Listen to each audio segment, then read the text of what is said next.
there is a fifth dimension, beyond that which is known to man. It is a dimension as vast as space and as timeless as infinity. It is the middle ground between light and shadow, between science and superstition, and it lies between the pit of man's fears and the summit of his knowledge. This is the dimension of imagination. It is an area which we call the Twilight Zone.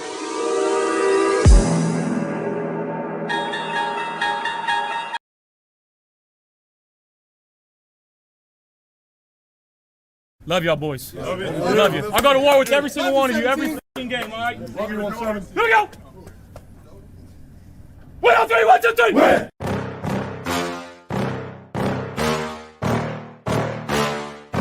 Yeah. Please tell me that I can't, that I won't, that I fail, that I'll never make it out, yeah.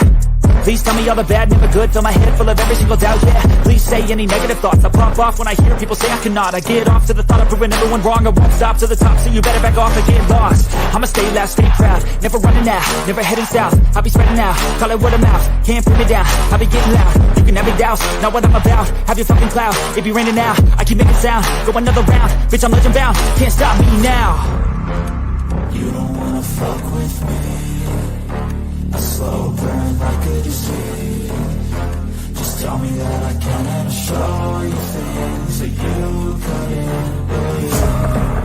Just tell me that I can. Just tell me that I can. Just tell me that I can. Just tell me that I can. It's showtime. Welcome to Friday Night Lights, brother. I'm your host, Hollywood Tommy Hogan. I'm in the building, dude. And this show is going to rock tonight, brother. What up, guys? So what you going to do when Friday Night Lights and Mafia Sports Report runs wild on you? I'll tell you what, something, dude. Those Buffalo Bills are going to run wild all over those Kansas City Chiefs, brother. I'm only going to give you a few more, all right? I had to dress up. It's Halloween. Come on, Mikey ain't doing it, right? By the way, Mikey will be here at 9 o'clock. So, hey, I appreciate it, Scott. Hey, Scott, dude, listen up, brother. I appreciate you being here, rocking with me tonight on Friday Night Lights, dude. What you gonna do when Josh Allen, James Cook runs wild on you? All right, I'm done. This thing's getting me all itchy. Oh, my God. Let's get to some of your chats real quick. Cynthia, happy Halloween to everybody out there. I barely had anyone come out and get candy tonight. Looks like I'll be eating candy, just ruining my teeth. I only got a few teeth left, so what's going on? No, man. What's up, Tommy Gunn, Apex, man? I'll be watching as always, but unfortunately, I think Mahomes is going to carve us like a Christmas turkey on Sunday. Go Bills. We shall see. Look, man, we usually play them very well. Love the costume, Tommy. Yeah, appreciate it. Cole. I had to do something tonight. I had this. I had the mustache. I did. We like a couple years back. I went to a WrestleMania themed party for WrestleMania, and I dressed as Hollywood Hogan, and I had the mustache. And by the way, I do have the belt back there, which is the legit belt, NWO belt, heavy as hell. I just didn't want to move it tonight. I kept it there. But, yeah, I got the NWO shirt in my closet. I was a huge NWO fan for life. That was my shit back then, man. WCW, NWO. I was always a heel guy. I love the heels. But NWO, man, I love them. And I never was a Hogan fan until he became Hollywood Hogan. And then, man, I thought he was the best. I thought he was the best. So, yeah, dude, I'm all for that. And I try my best to do his voice. So what you going to do, brother? Listen up, Andy Reid. Sean McDermott's going to be calling those timeouts, dude. And what you going to do when he calls another timeout? Oh, my God. Listen up, Andy Reid. What are you going to do, brother? We got Sean McDermott back there, brother. We got Bobby Babbitt, who's not calling the plays anymore, dude. And we got Joe Brady, dude, who's calling all the great offensive play calling in the world, brother. Yeah, don't we wish, right? Don't we wish that Sean McDermott would bring that juice right to the podium, right? He gets up there and just starts threatening Andy Reid. Oh my God, am I wrong to feel that the Bills are going to win this game? Media and the takes all are looking Casey's boots. We shall see. Yeah, listen, we play them very well. As we all know, we give the Chiefs the toughest battles, right? So I don't want to hear tonight, like, from any of you guys. Well, whatever. You guys can say what you want. What am I saying? Anyways, I will say this. If you guys come at me with the Bills are going to get demolished, the Chiefs are going to squash Buffalo, I'm going to tell you I don't agree. I just don't, because listen, the Bills have always gave the Chiefs fits. However, the Chiefs usually find a way to win in the playoffs, which accounts the most. And the Bills usually find a way to win in the regular season, where who gives a shit, right? Because at the end of the day, it doesn't matter. Let me get some background music here. Give me 1 second until Mikey arrives. Hold on real quick, guys. I got some little theme music here. I'm going to see how loud it is. Okay. If it's too loud, let me know and I'll turn it down. It's just a little bit of audio in the background for me while I talk. Anyways, Roy, Bills will get bullied on Sunday. There's my first one. I knew it was coming. Listen up, dude. Listen up, Roy. The Bills aren't going to get bullied, dude. So what you going to do when Josh Allen, James Cook runs wild on you? Come on, Roy. Get into the spirit of things, man. The Bills aren't going to get bullied by the Kansas City Chiefs. Stop. Listen, the Buffalo Bills are at home. They play the Kansas City Chiefs better than anyone. They've seen them a gazillion times. They know what the Chiefs are, and the Chiefs know what the Bills are, right? This is going to be a dogfight, all right? I just do not see the Chiefs dog walking us. I don't. I understand we haven't played our best ball lately. I get that. And I don't think we have the best team this year. I don't. I think we have work to do. And hopefully by the deadline, Brandon Beane gets off his ass, picks up the telephone, and starts calling some GMs around the NFL going, hey, what do you take for this, for your player? What will it take to get that guy? And that's what Brandon Beane needs to do, okay? So what we learned from last week was a few things, right? Sean McDermott took over play calling. No surprise. Guys, I've been telling you this, right? Tommy's been telling you this, that don't be shocked if Sean McDermott has taken over play calling at some point in the season. And sure enough, he sure took over, right? He took over against the Falcons, supposedly in the second half, where the Buffalo Bills did a much better job. But once again, is he going to really tell you the other games that he took over that the Bills didn't look so hot? We don't know. But what we do know is he definitely took over last week's play calling, because we saw him on the sideline calling plays, right? And he admitted so. So, listen, McDermott is the puppet master, right?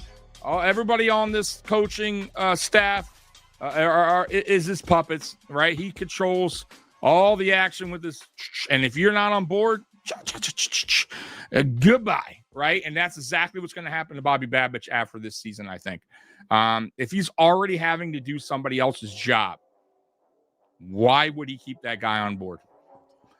Now, I get it. It's ego-driven as well, right? Let's not forget about that, right? It's ego-driven.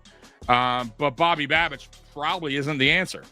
Or he isn't the guy that's correctly calling what McDermott expects him to call in the course of these games. And if McDermott has to take over and do double duty, what's the sense?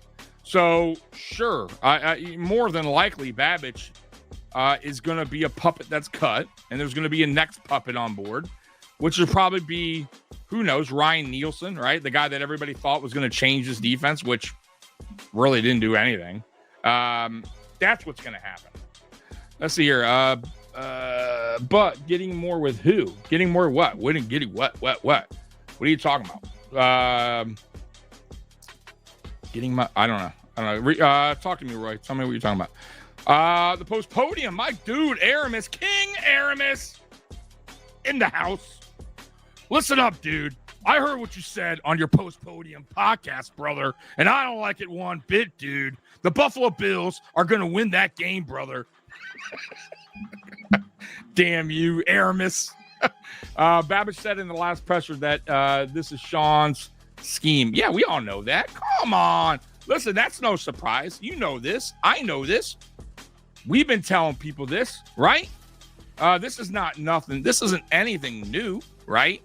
If you think that Sean McDermott is going to let anyone come into Buffalo and change the scheme, you're mistaken. That's not going to happen. Not under the McDermott watch. Hell no. And by the way, guys, if you haven't subscribed or watched Post Podium, which most of you guys are, a lot of you guys, I see you on Post Podium on my channel. But I still got to tell you, great work over there. Aramis is my dude. Keys is my guy. Go over there, watch. They have really great content and support them. But they were getting into the whole Brandon Beane thing, and Keys and Aramis kind of a little back and forth there on who's the blame in a way, or who's really calling the shots. And obviously I'm more towards Aramis' side. That's why me and Keys, we always have this debate about Brandon Beane, what his role is here, and is he at fault, right? Is Brandon Beane more to blame for what's going on in Buffalo as far as the players not performing well, or the players he's drafting, or the free agency signing? But, I got to thinking while I was watching their podcast, we don't mention the players that Brandon Beane signed that were actually better when they left Buffalo. Are we forgetting about guys like that? Are we forgetting about Wyatt Teller? Let me bring up Wyatt Teller. Why? Because Brandon Beane drafted him. Why? Because Sean McDermott and staff told Brandon Beane, nah, he ain't for us, bruh. Get rid of him, right? Hey, Brandon Beane. Yeah, this guy. Go get something for him. Yeah, not for us, dude. Right? Listen up, brother. He's not for us. Get him out of town, dude. Right? And Brandon Beane did that, right? Going on with what Sean McDermott and coaching staff, told him to do, right? Okay. Hey, I'm the GM. You told me he's trash. You told me he's not going to work out. All right. I'll take whatever. What do you take? A 4th round pick? Either way, he's an all-pro, right? We all know what Wyatt Teller's done in Cleveland, right? How about the guys that Sean McDermott wanted to stick around and waste money on this team? The McDermott guys, right? The McDermott locker room guys. Trent Murphy. How about that one? Right? I'm pretty sure Brandon Beane wanted to cut him. But Sean McDermott's guy. He's not going anywhere. Right? How about Quentin Spain? How about I bring back Quentin Spain, who wanted to stay in Buffalo, who at the time was our best option there at guard. Right? Said after the season, I want to be in Buffalo. Make it happen. I told my agent I don't want to be anywhere else. Right? Damn, dude, that's the kind of guy I want playing for my team. Right? We all listen. And Quentin Spain, I'm not saying Quentin Spain was this unbelievable talent, but he was our best option there at the time. And what did we do? McDermott benched him after what? A game.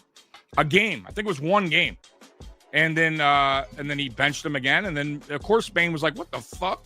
Get me out of town! Right? Just cut me already. It's bullshit." Right? How about Puna Ford? Another guy that Brandon Beane went out and signed for Sean McDermott. Sean McDermott said, I can't do anything with this guy. I'm going to make him inactive every game. What can I do at point of forward? He's garbage. I don't know what to make him inactive. Stash him on the roster. We'll just make him inactive every fucking week. Because we don't need that guy. And now look at point of forward now. How about Tim Settle? Right? Tim Settle. He didn't do shit here. Left. Pretty good player. Right? How about Von Miller? Right? We talking about Von Miller. Now look, I get it. Brandon Beane probably swung for the fences there. I get that. You know what? But I don't hate that. I don't hate a GM that takes a gamble once in a while, rolls the dice. I always talk about Brandon Beane not rolling the dice, right? And as a GM, you got to take those chances once in a while. We can't ridicule the guy for taking a chance once in a while. I want him to take more chances. That's what the best GMs do. Sometimes you got to take that, right? You got to take that gamble. You never know, right? And Von Miller, say what you want, but he left here. He's doing pretty well. 5 sacks this year. More sacks than 2 of our guys that are leading the team in sacks combined. I think we have guys, our sack leaders 2. We have 2 guys with 2. Von has 5. Wow. We were shitting all over Von. Von can't get a sack here. Well, Von goes somewhere else. 5, no problem. Guy might wind up with 10. You ever think of that? It's scheme. You ever think it's Sean McDermott's shitty ass defense that these players aren't playing up to what they're capable of? Anybody ever think about that? Anyone ever think about the talent might be better than what it actually is that we're seeing? That guys like Joe Brady isn't really dialing it up, isn't scheming it up properly? And maybe we do have the guys in the building. You ever think about that? Right? They were talking about Keon Coleman and post-podium, right? And how Bills Mafia already, dogging him. Well, are they setting him up to fail? Are they actually getting him a better route trees, scheming him up better to play for his strengths? No, they're not. Guys, come on. Like, that's what we're trying to tell you. At least me, and I know Aramis, and I know Keys at times too. Me and Keys go back and forth sometimes on some of that. But I think Aramis kind of agrees with me a little bit more than Keys on this one. Roy, Coleman, Moore, Samuel, good luck. Shakir and Cook are the only. See, that's what I'm talking about, Roy. But how do we know, Roy? How do we know? How do we know? I said this a week ago, and I said, and Keys did agree with me on this one. Take our current wide receiver room, right? Just take them and trade them to Kansas City, like even for even, right? Player for player. Do you not think that Andy Reid will get the best out of those guys in Kansas City? Do you not think that those guys will be schemed up better to make them more productive in the Kansas City offense? Of course, guys, come on. We don't do that here. We don't know how to make average good or good great, right? We just have to get a guy that's why I'm talking about trading for a receiver, because we don't know how to make average good or good great. Let's just go out and get a good to great receiver, and he is who he is. But I don't think they're that bad. Von Miller, yeah. Hey, it's funny, but it's true. Aramis, you know it. I would have liked Tommy to dress up like the boogeyman, WWE. Oh, dude, eat worms? Yeah. Von played well before injury. Yeah, people forget. Absolutely. He had 8 sacks. But he also came back. He was healthy the year before or last year and wasn't that productive. It's the scheme. I'm telling you. The scheme on offense, the scheme on defense, it's we don't know how to get the best out of our players. That's the truth. And when I'm talking about trading for a guy that can come in here and just be that guy, it's because he's already established. He doesn't need Sean McDermott or Joe Brady to scheme him up better. But I will say this on defense, though, if you come here and you're a good to great player, I don't know on defense. Sean McDermott might totally fuck you, right, with his scheme. I have no idea. You could be averaging 11 sacks a year and you go down to fucking 6 here. I'm just saying. On McDermott's defense? But look, man, at the end of the day, I really truly feel like we don't know how to make average good and good great. We just don't. Right? Name a guy, name a person on his team that, you know, came here and we actually made better, right? Like they were average, we made good, or good to great. Like I can't really name them. I'll be honest, I can't. Josh Allen, sure. Okay, you know what? Josh Allen, I'll take that back. Josh Allen. And not that Josh Allen was average or good. Josh Allen, when we got him, was, I would say, borderline, I would say good, but with a lot of flaws, a lot of things that he needed to correct and work on to get to where he is today, right? To get him to be great, right? He needed to work on that, right? He understood that. So he went out and got the Palmer. He went out and got, put the extra work in the offseason. He went out and got other trainers to help him out with his mechanics, right? And then, of course, you got to add in the Ken Dorseys, the Brian Dable, who worked with him for the first 2-3 years while he was here, right? And then after that, it was Josh is who he is, right? He became what we see today. But he had all the tools, right? What about the guys that don't have all the tools? What about the other guys that are just, not a Josh Allen, right? They're just a good player, right? But they're here as average. We can't get them to good. I don't know why. We just have a tough time on player development. And maybe that's scheme. I have no idea. Tommy says, Tommy, I said on the Bills, Moore and Samuel had production on previous teams. That's my point. Okay, so correct. So Elijah, yes, absolutely, Roy. So when we sign Elijah Moore and Curtis Samuel, right? Forget about Palmer right now. I'll talk about Palmer later. But when we got Curtis Samuel last year, I was like, you know what? That's a good signing because this guy has played, with garbage quarterbacks for the most part in his career. He's put up pretty good numbers. So he's shown the ability to be a pretty good receiver with not the greatest quarterbacks. Now he's coming to a team with a really good quarterback, right? And an OC who's familiar with what he can do as a receiver, right? Joe Brady worked with him in Carolina. You would think that Curtis Samuel will come here and be the best. Curtis Samuel, right? Meaning he would thrive in a Joe Brady's offense, Josh Allen as quarterback, that you would see the best Curtis Samuel you've seen. And it's been the total opposite. And I don't want to hear about injuries because even when he's healthy, he's not this. I don't know. Who's that guy? This isn't the guy that I saw in Carolina, right? How about Elijah Moore, who's also been with some pretty shit quarterbacks and put up decent stats? Once again, these aren't I'm not saying they're the greatest receivers on the block, but they've proven that they could put up decent stats. They've come here. They've done nothing. We don't know how to use them. We don't know how to scheme them up. We don't know their strengths for some odd reason.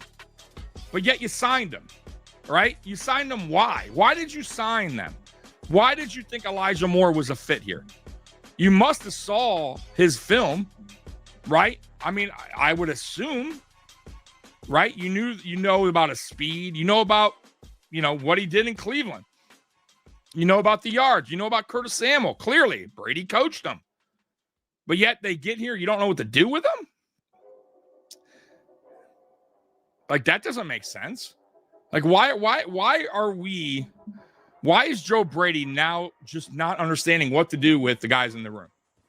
Once again, I'm not saying that this is the best wide receiver group that, don't go out and get a receiver because I believe we need to.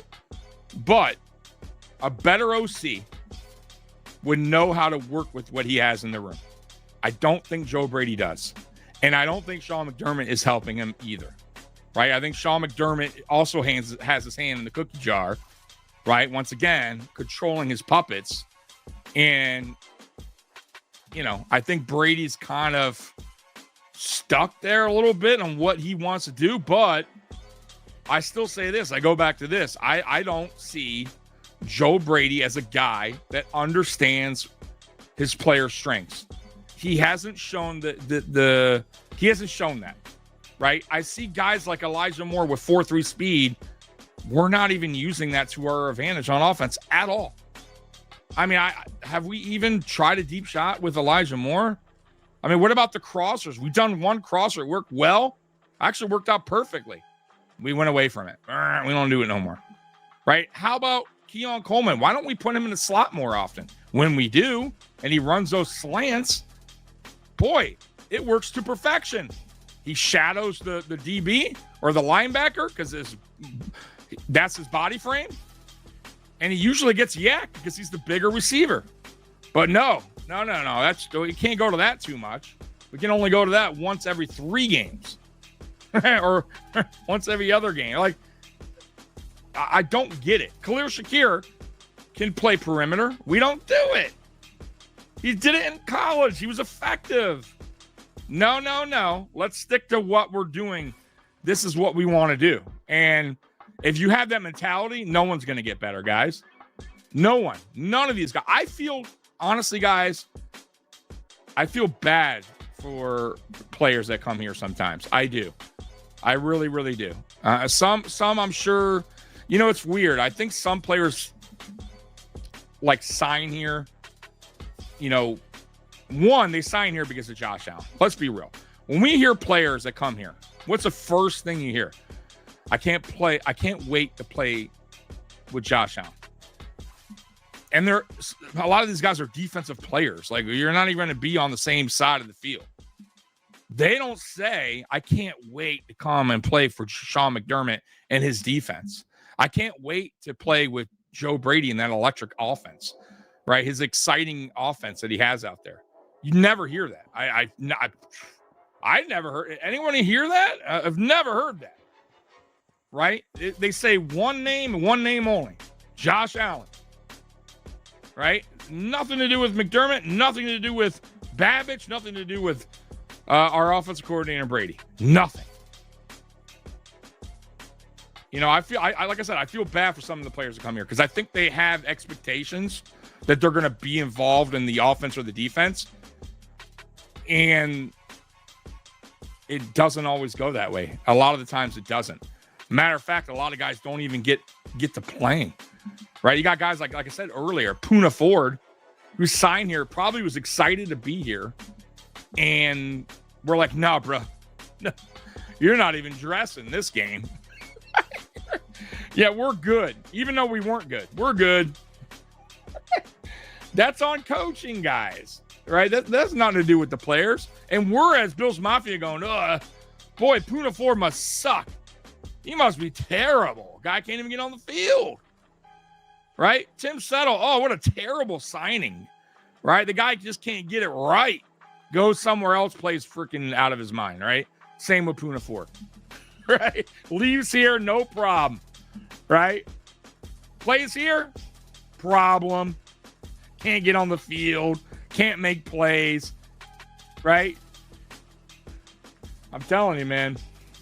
It all goes back to one guy. It's Sean McDermott, guys. I hate to say it, man. Hello, Bills Mafia. I'm from Chiefs Kingdom. Much respect to Josh. What up, Mark? Appreciate you rocking with us tonight. Sorry I got to the chat a little bit late. I was on my soapbox there. Dable from Salad. Dable had an excellent receiving room. They never made it better. They made it worse. Josh had 2 more picks than Mahomes, but he was turnover machine. McDermott made Josh a game manager. And that's not what Josh is, folks. And you know what? Go back to Josh's 2020 year. I think Josh only had like 8 interceptions when he threw for over 4,000 yards. So he's not necessarily like Mr. Turnover Machine when he throws the ball a lot, right? When he gets, when you give him talent to actually throw the ball down the field. That's not always the case. Sure, there were some seasons he went a little bit crazy, and he threw some balls that he probably shouldn't have. And I got to tell you, too, though, some of those interceptions were not his fault. I always tell you guys sometimes, don't always look at the stat sheet, because they won't tell the whole picture, right? You got football hitting players right in the chest, bouncing off, being intercepted. Is that Josh's fault? I mean, there was a play, what was it, last week, the Commanders game, it hit Deebo Samuel right in the fucking face. Ugh! Bounced off, intercepted. But if you don't see that play and you look at the stat line, you're like, oh man, interception, terrible. What a shit quarterback. They threw it right to him. So I'm sure some of those interceptions were not all on Josh, by the way. Okay. The receivers also were to blame on some of those miscommunication, drop balls, right? So come on now. Let's be a little bit realistic when it comes to interceptions as well. After last season success using the running back in the receiving game, it seems for some mysterious reason that doesn't exist this season. Yeah, I have no idea. We just totally took that away. We just totally went away from it. I could see if defenses were playing us differently now, right? We're trying to get the ball to the running backs, and they're playing us differently where they're taking that away. They're taking that read away. Okay, fine. But that's not the case. We're not even attempting to throw to our running backs, right? It's just not in the playbook, which is really odd. Yeah, I don't get it. But you know what's funny? McDermott has no problem throwing Brady under the bus. I don't know if you noticed that in the passing game. He has no problem with that. Yeah, but they're not going to throw his own defense under the bus. Right? He'll never do that. Maybe Bobby Babich, right? Since he took the playbook and to let you know that he took the playbook away. Do you guys think, Mark coming in, do you guys think they will use Cook to his potential? Seems like he is not used right. He should have a crap load of touch. So it's weird, Mark. We are a weird team, right? You would think against you guys, we would run the ball because I don't think your run defense is the greatest. I have to look up your ranking. But you would think that we would rush the ball heavily in this game. We usually do the opposite, right? If a team is bad against the pass, we run a lot. If a team's good against the run, we do everything opposite, right?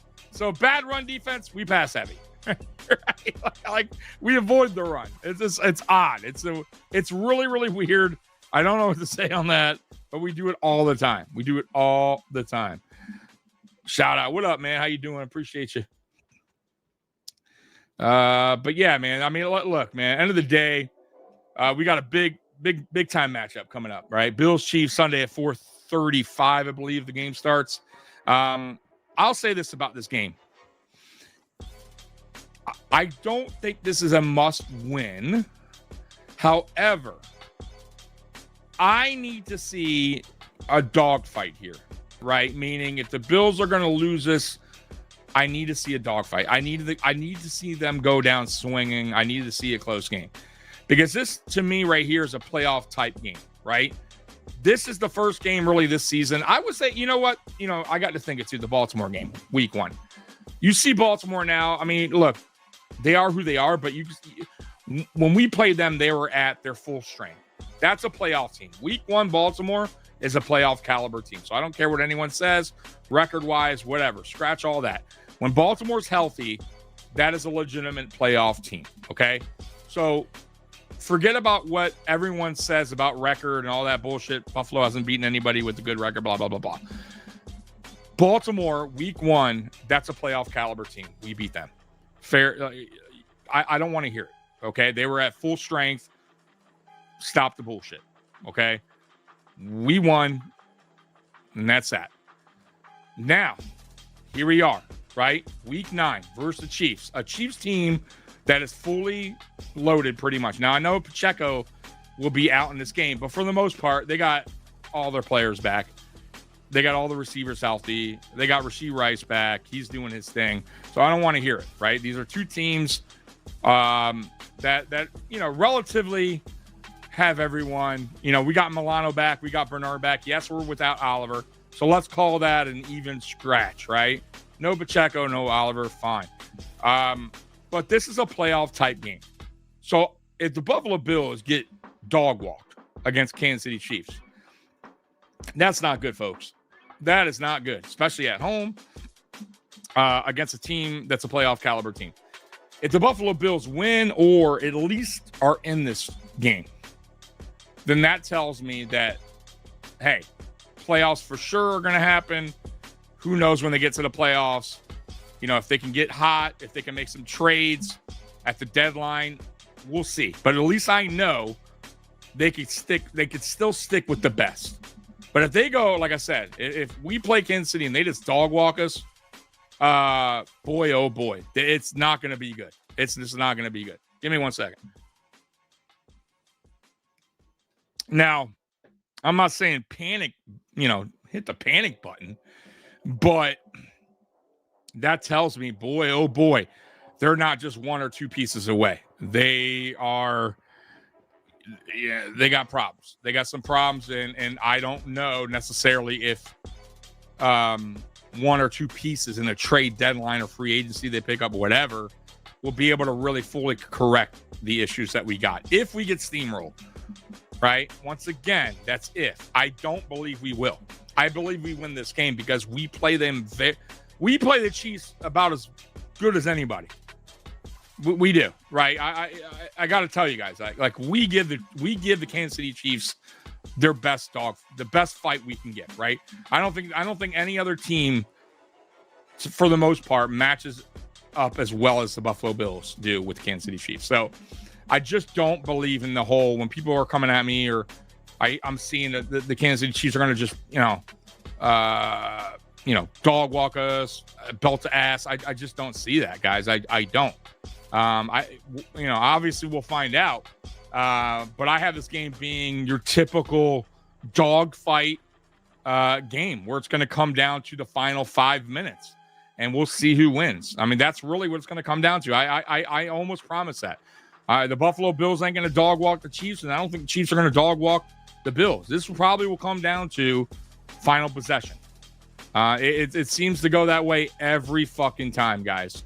So I mean, why would this be any different? And if it is different, and the Chiefs just, like I said, they kick our ass, then we got major problems. We got major problems because that's never happened before. We've always gave them good battles.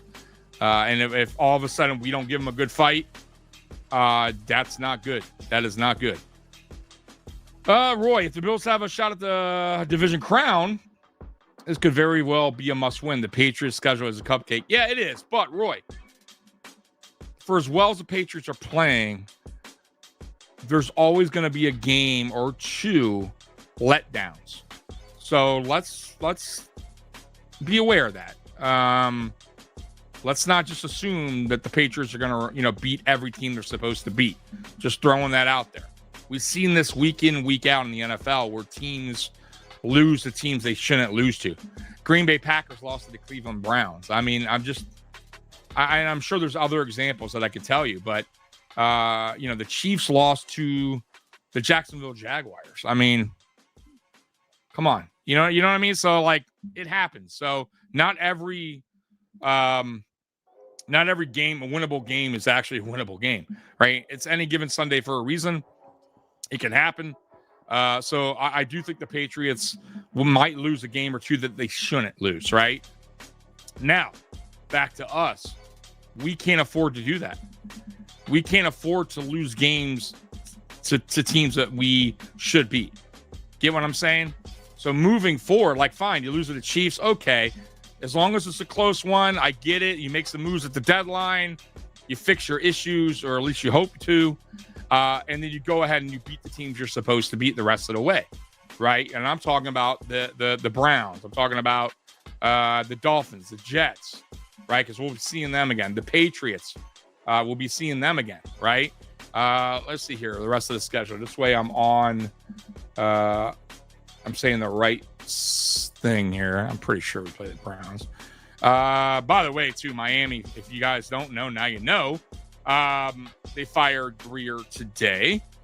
They did not fire McDaniel, which is a little odd, but I have a feeling that they're going to let the new GM decide what he wants to do when they hire him. But anyways, let me get to the Bills' schedule here. So we got, obviously, Kansas City here, week 9. We're at Miami, right? You don't want to lose that game, right? I'm talking about games that are winnable. Tampa Bay, we're at home, right? So to me, that's a winnable game. You're at home. No Mike Evans. I don't think Mike Evans will play that game, right? Didn't he like break his leg or something? So Mike Evans is totally out. At Houston is not what we thought they were going into the season. I think that's a winnable game, in my opinion. At Pittsburgh, I believe that's a winnable game as well. Home against Cincinnati, we should win. I know they got playmakers, but they also got an old-ass quarterback. I don't think Burrow will be back. At New England, I think that's a winnable game. At Cleveland, that's a winnable game. Home against Philly. Now, that's week 17. We'll see where Philly is at that point. Did they win the division already? Are they in a race? If they're in a race for that one spot, they're going to bring everything they got. That could be a tough game. We're at home. We'll see where we're at as well, because we'll see what trades we did and all that good stuff. So we also play them pretty well. That game could come down to the final, 5 minutes, let's say. And then we're home against the Jets, right? So they got some winnable games here, folks. We got 2 really games, I would say, maybe 3 if you count Tampa, that are games where they're potential losses, right? But yeah, I think we should. I think we can win the division. I still think the division, even if we lose to the Chiefs, is still up for grabs. Obviously, it doesn't help us losing that game, but that's not what I'm thinking. I'm thinking we get the job done, and I hope you guys are thinking the same thing. I'm hoping to read Monday afternoon on my lunch break. The Bills have acquired Olave in the trade. Yeah, I'm just hoping that they get somebody. What up, Robert? How you doing? Mikey will be on here shortly.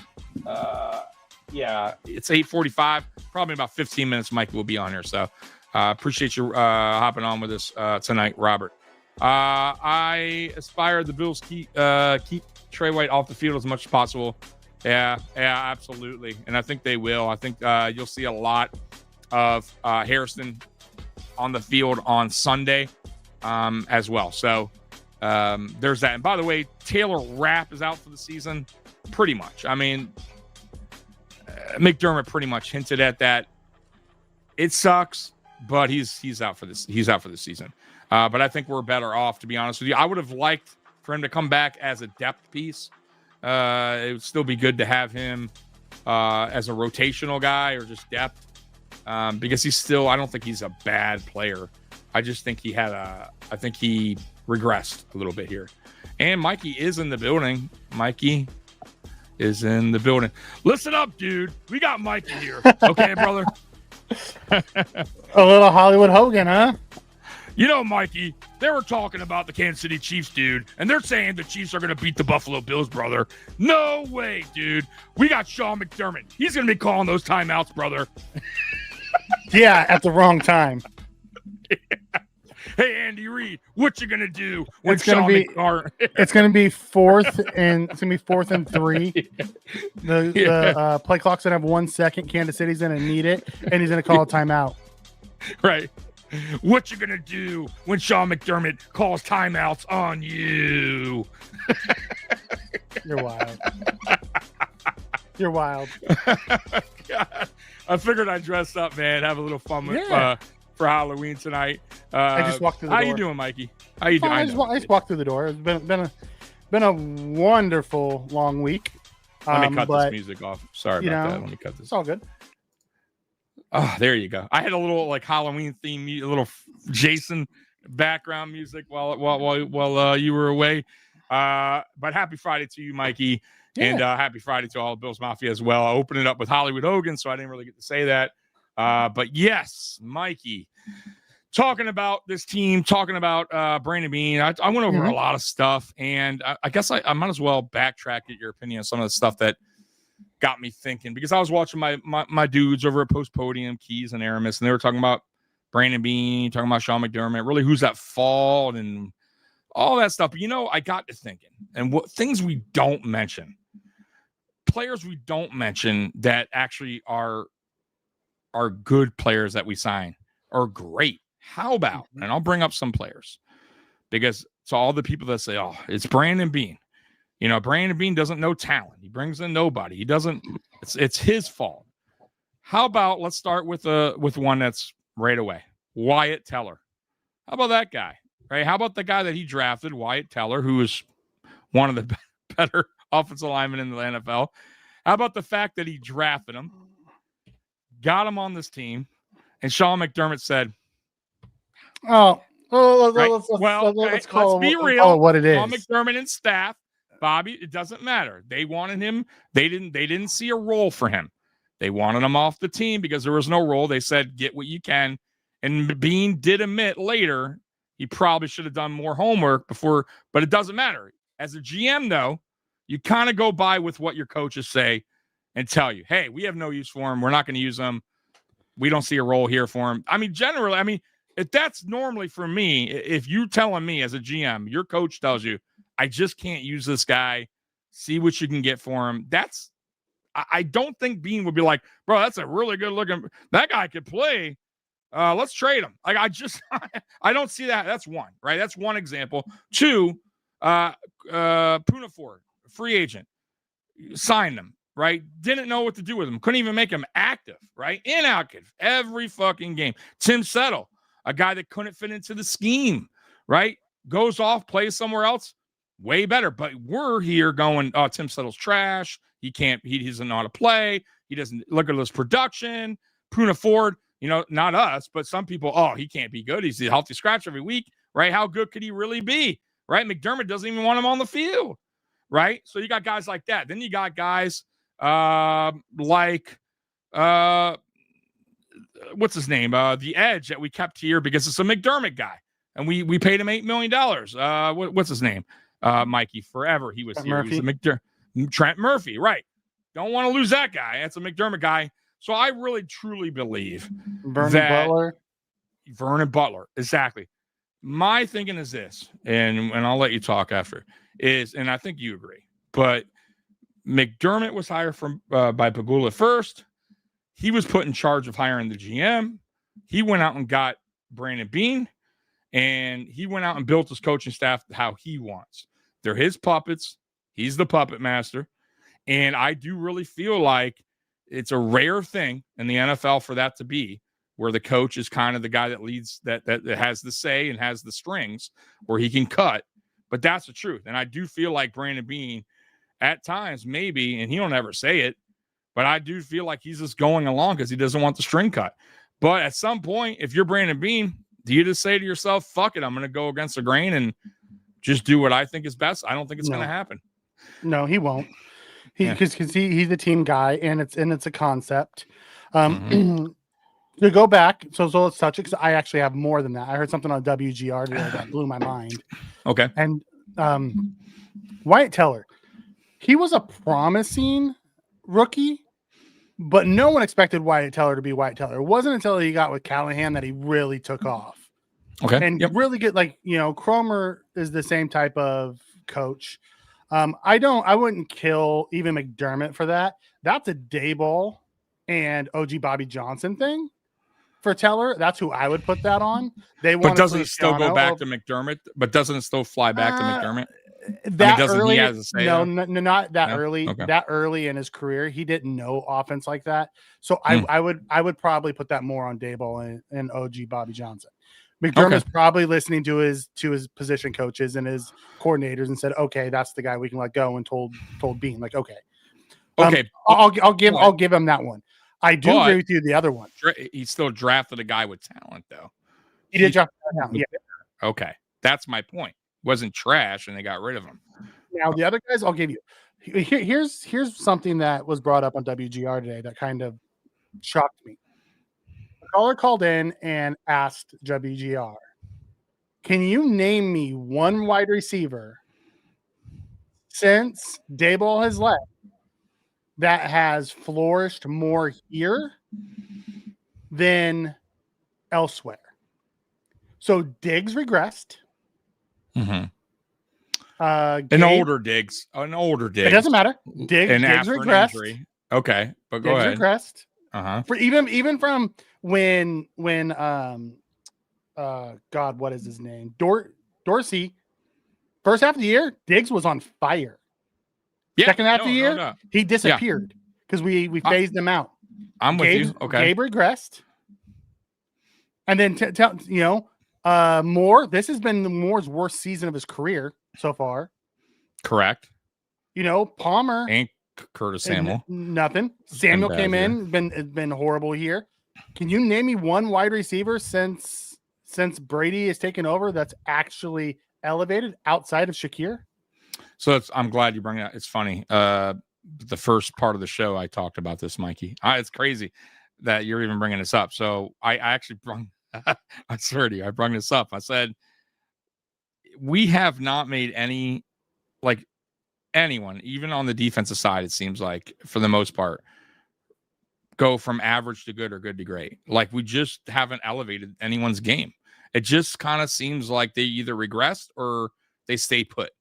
So like, I don't like the only guy that honestly, Mikey, that I could say it's still that elevated his game to the highest level, obviously, is Josh Allen. But the most part, I'll give. There's a few, not a lot though. Some offensive linemen have, but that's a Cromer. Yes, but that's Cromer, and I'll give you that. That's true. Spencer Brown, but I thought also, but you know what though? O'Cyrus Torrence already had. I'm not saying he doesn't make him better or improve him, but he already had the tools in the shed to be a really good guard. And Spencer Brown, I'll give you because he was kind of more raw. He had back, he was more of a project than Torrance. I think Torrance was he just needed to be like, work with a little bit, but he wasn't. I think Torrance was more ready to go than Spencer Brown was out the gate, in my opinion. But I'm with you. I think Cromer, obviously an excellent addition. He does make, I would say, the offensive line at a whole. I think Cromer. So I'll give you that. I'll give you Cromer. Let's take away from that though. Outside of that though, I don't see much progression from a lot of people. And to your point, do guys leave here and get better? Like, I would say Zay Jones left here. He did pretty well. Not great, but he did okay. I thought Zay Jones had a couple decent seasons when he left here. So not every guy left here regressed. But I understand. No, I'm not saying when they leave here. I'm saying when they're here. Yeah. Well, Diggs, I was okay. So Diggs regressed since Brady, you're saying, right? Because we had guys like that Cole Beasley, John Brown since Brady took over in our wide receiver room. No. Has anybody, like even Mac Hollins? Mac Hollins had a better year in Vegas. Correct. No, I that's what I mean. I don't think that's my problem when it comes to Brady, and I've been saying it. Yeah, I missed this. This is what I'm trying to get at. This is the piece that I missed when I've been defending Brady. Right. When I heard that and they started going down the list, like our run game's way better. I like some of our schemes, but now I don't think we have as talented as receivers. Mm-hmm. I don't think we scheme our scheme is designed, but is that truly a Brady thing or is that what McDermott just wants? And that's my concern. I think it's a combination, right? And I keep saying that because I do feel it's true. So it's a combination of a lot of things, right? When we talk about this receiver room, I don't think it's as bad as everyone thinks it is, right? I don't believe that. I do think I think there's talent there. However, when we talk about this receiver room and we were to take this receiver room and put it on a more talented offensive minded coach or coordinator, they can make this average to good look good to great. I don't believe that Brady can make average to good to great. I think he's just stuck on average to average and good to good. And that's his problem. He doesn't know how to elevate their game. And and that could be because McDermott has his hand a little bit in what he wants to do. And also because Brady doesn't understand player strengths as good as he should. Right. And maybe he's just a raw OC still learning his way. I don't know that. I don't know. I don't understand, but it just seems to be a problem because like you said, we got guys coming here in Moore and Curtis Samuel, for instance, who've done better with less and come here to a team where you have an MVP type quarterback or actually an MVP quarterback and have regressed. It makes no sense. Well, you know what I mean? Like it just doesn't. And I feel like Mikey too, players that come here are excited and I feel bad for some of them because I believe they come here thinking one thing and they're getting a different outcome, right? Like there's no way Curtis Samuel came here thinking, man, I can't wait to play for Josh Allen or Elijah Moore. I can't wait to get those deep bombs from, you know what I mean? I can't wait to see what Brady has dialed up for my speed, and he gets nothing. You get what I'm saying? Like, yeah, you have to be somewhat disappointed as a player when you come here and you get no results. Yeah, I mean, I get that. And the crazy part is Josh, during the Daboll era, they did their best when they got here. Mm-hmm. And I mean, Josh is 23rd in the NFL in pass attempts. Your MVP is 23rd in the league in pass attempts. Yeah. Like, don't get me wrong, running the ball is fantastic. But I'll tell you this, the Chiefs are gonna load the box to stop the run. Mm-hmm. That passing game better be on point this weekend, or we're gonna get freaking run out of the building. Thing's itchy. Sorry. You know what I mean? Itching my neck. Yeah, dude, absolutely. I'm with you.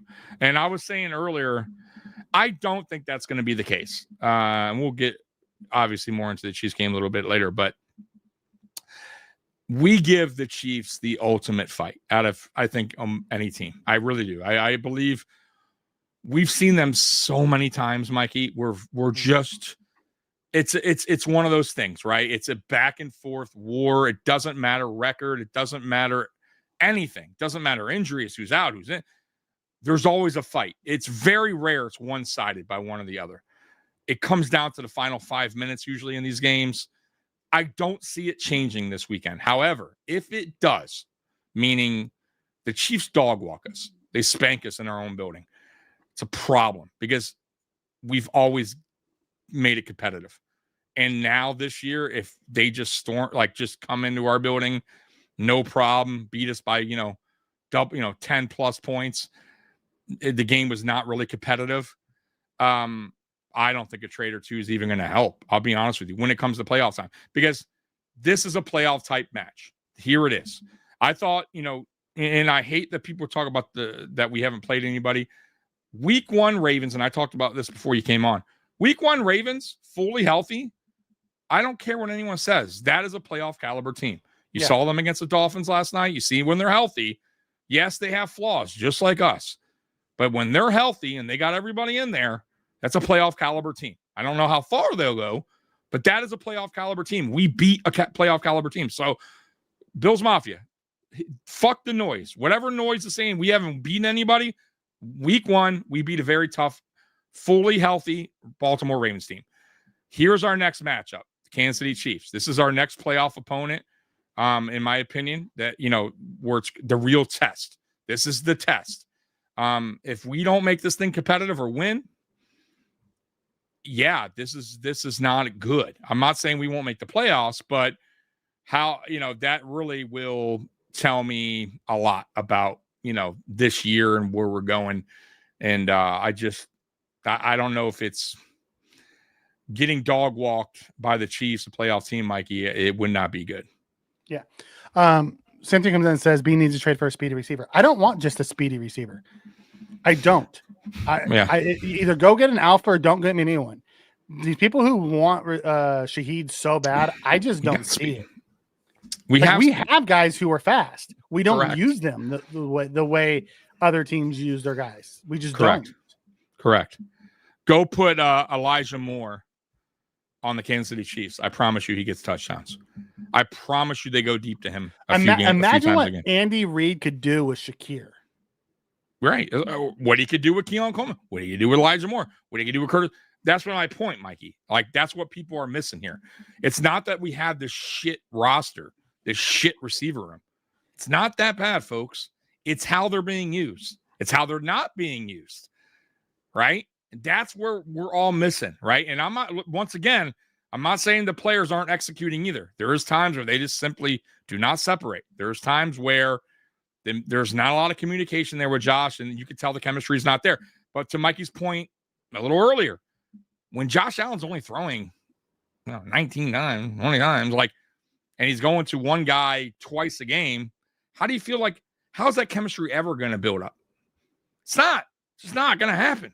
Right. So that's a problem too. Right.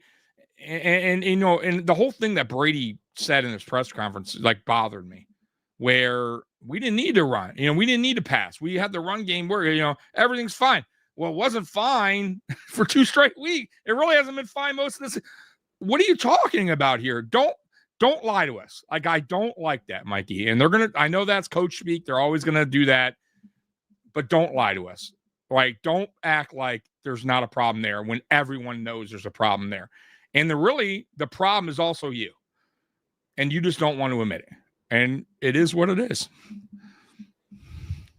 Yeah, Brady's was in his 2.5 year. They believe that McDermott doesn't want that. How do you then blame Brady? I blame Brady to an extent of you have to use your guys' talents better. How we're using Keon isn't, should be how we use Keon. How we use Kincaid isn't what made Kincaid special in college. How we're using Keon isn't what made Keon special in college. Correct. Like, you go look at what Andy Reid's doing with Thornton. He's running him on a bunch of deep shit. You know what he did really good in college? He ran a bunch of deep shit. Right. You know what I mean? Like, use the players to their strengths. And I feel like we're trying to put a square peg in a round hole, and it just doesn't. Yeah. And I feel like we do the same thing on defense. We play guys out of position. We play a 3-tech as a 1-tech. We play a safety as a linebacker. You know what I mean? It's just it's wild, the shit that the Bills do. And I love them, and we're really good, and it works until we come up against the best teams, and then we break down.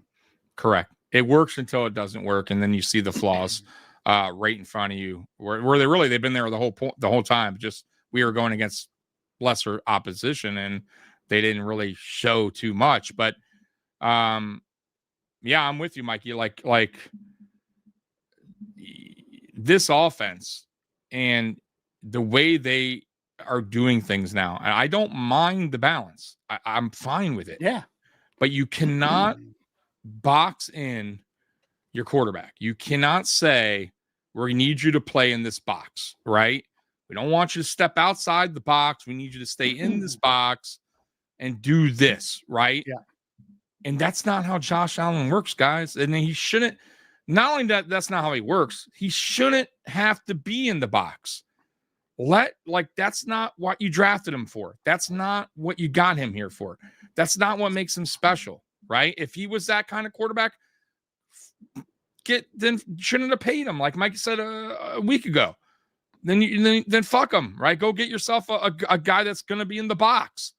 But that's not what Josh does. And I really, truly feel like because the way Josh is as a character, like him as a person, he's not going to ever say, I don't like this. Get me out of this box, right? I'm not for it. I want to pass more. I want to do this more, right? I want to go deep more. He's going to stay in the box. He's going to listen to the coach. He's going to go with what the McDermott wants.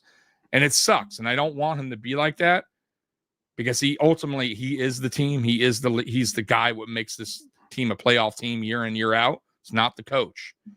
And you were boxing in that guy, and I hate it. And same with the receivers. And that's what I meant about guys coming here, Mikey. I feel bad for some of them because I feel like they come here and they feel like they're going to do something good here or be a part of the defense or offense. And, and they wind up either regress or they don't even see the field. So it's just crazy to me where when we talk about like Brandon Beane bringing in talent, and that's why I keep bringing this up. Hey, brings in free agent, bring this guy. And he's bringing guys that McDermott doesn't know how to even put them on the field. Right? You know what I mean? Like, or when he doesn't even fit his scheme. Right. Mm-hmm. So what is it? And to me, I still point back at Sean McDermott, and I think he's the leader of this, and he wants it a certain way. And I think the coaches have to do it a certain way. And also, I think it fucks them up a little bit as well. And who knows? Listen, Brady could leave here, Mikey, go be a head coach or go be an OC somewhere else and maybe be the best Joe Brady we've seen. It's possible. I don't know. You know what I mean? Yeah. So I only could go by what I know while he's here now and the flaws that I see in this offense. And since he's part of it, I have to include him. You get what I'm saying? So that's where I'm at with Joe Brady. I also need Josh Allen to play better. Absolutely. He's not perfect. He's Yeah. not that he's regressed, but Mikey, but he's know. Uncomfortable. And you could tell he's uncomfortable. And he's not playing well because he's uncomfortable. Mm-hmm. Like he's bailing out of the pocket earlier because of those couple games where they didn't pick things up right and he was getting hit. So last game you watched him bail out early a few times. He's not being concisive in his decision making. He'll see the guy underneath instead of just hitting the guy underneath quickly and give him a chance to run. He'll see if the other guy opens up because he came off of him too early, and then in film room we're like, "Well, stay on him a little bit longer." And then now he has come back down. Now that's not there. So I think he's just very uncomfortable in this offense, which is wild because he was the MVP in this offense last year. What changed so much in 1 year? Well, defenses for one. Defenses eventually look at film. They understand what you're doing. They take away that. You know how this is, right? So I get what you're saying, but Dorsey, if you go by his first year, he also was successful. And then he wasn't that bad in the second year. He got fired more so because McDermott needed to can somebody, and he wasn't going to can his special teams coordinator or himself. Correct. Go back to his points per game earlier in that season. We were scoring. It only got bad a couple games, which guess what? Same happens every year. Happens every year. Happens every year. So, yeah, dude, I'm with you. I like I said, once again, I just really feel like it's not so much. I think it's a combination of everything, Mikey, once again. And the problem is this: if you're going to have that mentality of the everybody eats system, which is fine, I have no problem with it. You got to understand how to get each player involved the right way. Know their strengths and use them best to your ability. Patrick Mahomes, and I told you this because you didn't catch it, but when he played against, what game was that? Washington, right? They interviewed him before the game, and he said, yeah, we have everybody eats here. Everybody eats. And I'm like, yeah, that sounds about right. Right? Yeah. Because they are all eating right now. Correct. Because they're spreading the ball. They're getting this guy involved. They know the scheme. And that's fine. Listen, I would have no problem if Elijah Moore had 4 receptions, but 2 of them were deep balls for 40, 35 yards. You know what I mean? Like, fine. You're using his strengths or his speed on some deep routes. You know what I mean? Some crossers. I don't need him to get 10 targets. I get that. But start using him to his ability. Start using his strengths to help our offense. We're not doing that. So why do you have speed on the team then if you're not using it? You get what I'm saying? That would be like if you had I don't know, Mikey. Well, let's call it what it is. It's not even that we're not using it because there are routes that are deep. We just don't fundamentally go there. It's not designed to go there. They're more clear out routes than correct, but that's actual routes. Then that's not really a route. Here's the thing about the Chiefs. I don't give 2 shits about Moore. I like Moore, but Moore should be anywhere from a 2 to 4 target a game guy. That's my because point, if you go look, Kelsey's going to get 7 to 10 targets. Right. Rice is going to get between 5 and 9 targets, and then everyone else gets anywhere from 1 to 3 or 4 targets a game. And that's fine because you have your 2 main guys and then everyone else. But what do the 1 and 3 get? Like, what does a Thornton get? He'll get 1 to 3. He'll probably get 1 or 2 deep and then under 1. The other guys usually have anywhere from a 10, 15 yard out route or a comeback. Right. Or you'll have a swing pass to a back or whatever. My issue is, tell me how many guys that we have on our team that consistently get between 7 and 10 targets a game. Consistently. Every game. We don't because, listen, I don't like one, you're right. They're limiting Josh's passing attempts, which is weird, but they are. That's 1. 2, they're not going to guys. We don't have a 1, which I don't listen. I do think we kind of borderline have a 1 in Shakir. I think Shakir should be targeted. He could be the primary. He could be the primary. And by the way, if you go back to last year, who was the primary for the most part? It's clear Shakir. Yeah. Early on. Remember? I said it.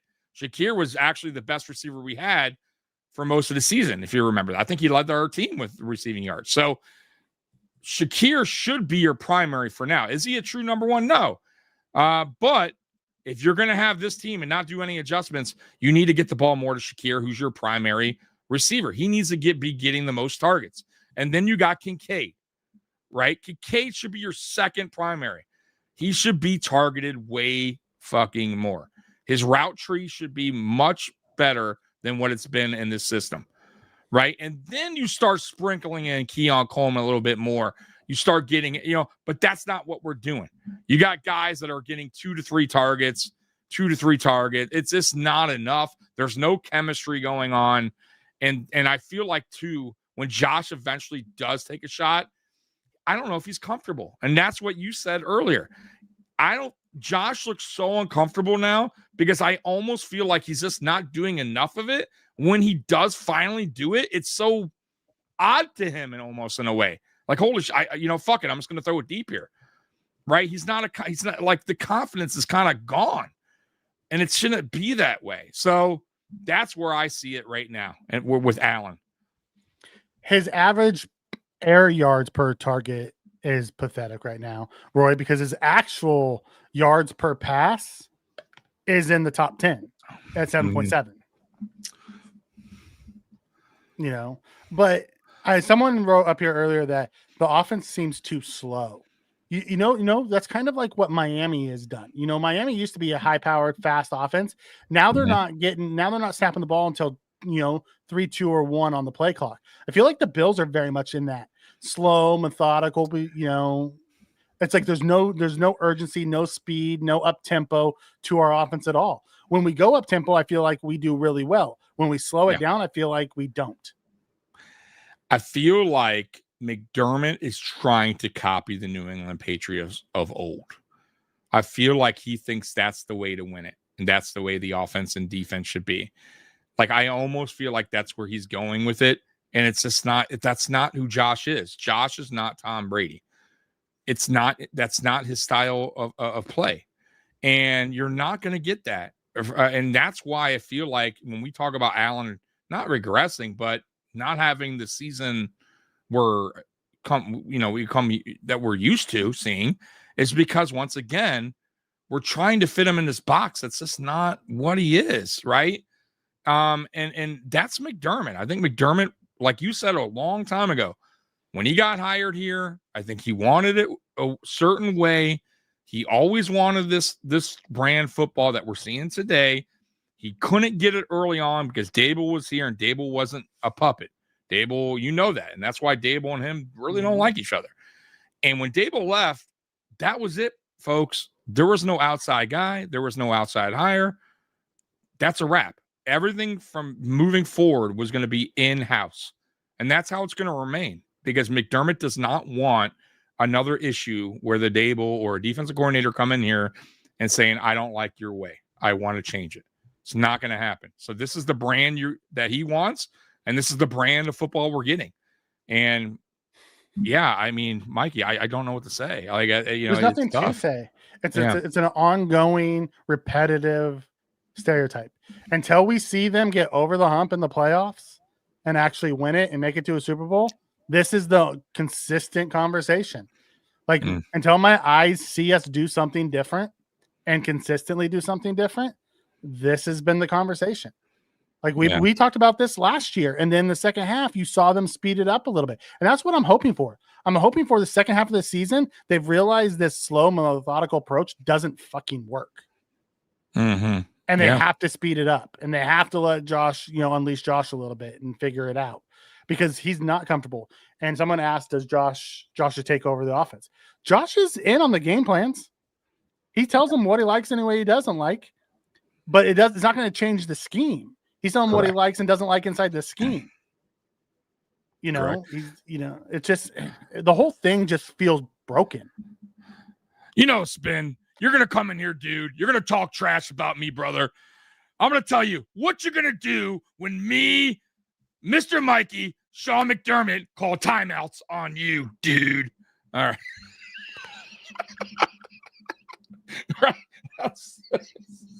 Mikey's like, Yep. That Lewis also interviewed for the OC position when Joe Brady did. We think we know why. It's why I think our next one is gonna be Davis Webb. It's either gonna be Davis Webb or it's gonna be Ronald Curry. Because Curry will come in and do the same thing, the same system, because he's already here, and he'll just be promoted from within. Or Davis Webb will come back as a former Buffalo Bills player under Sean McDermott, and we'll do it. You know, the schemes that we have won't change until our head coach changes. It is what it is. I agree. What I was hoping for from Ryan Nielsen isn't even so much scheme related as much as it is, you know, player development related. Right. Because every defensive end he's had, he's helped to make them better. So I'm hoping, you know, from that perspective, you know, he helps these guys get better. Yeah. You know, I'm with you there on the Ryan Nielsen thing. Like, I don't like, you know, when earlier in the season, that's, we talked to Ralph from the Ralph rant, and I talked to him prior before we got him on the show, but he really felt, or he believed that to start the season that Nielsen, this was his defense now, and you're going to see a different type of defense, and he's going to do this and that. And I kept telling Ralph, our buddy over there, I told him, no, man, that's not what's going to happen. I'm not saying that he's not a good addition. I'm not saying he's not going to better the players, right? Because he's a good as a defense assistant, a good defensive line coach. But if you think that he's going to come in here and just call the shots, boy, oh boy, you are mistaken. That's not going to happen. It's never going to happen that way. McDermott would never let anyone come in here and run the defense how they want or they feel should be ran. So that was quickly, you could see that quickly did not happen.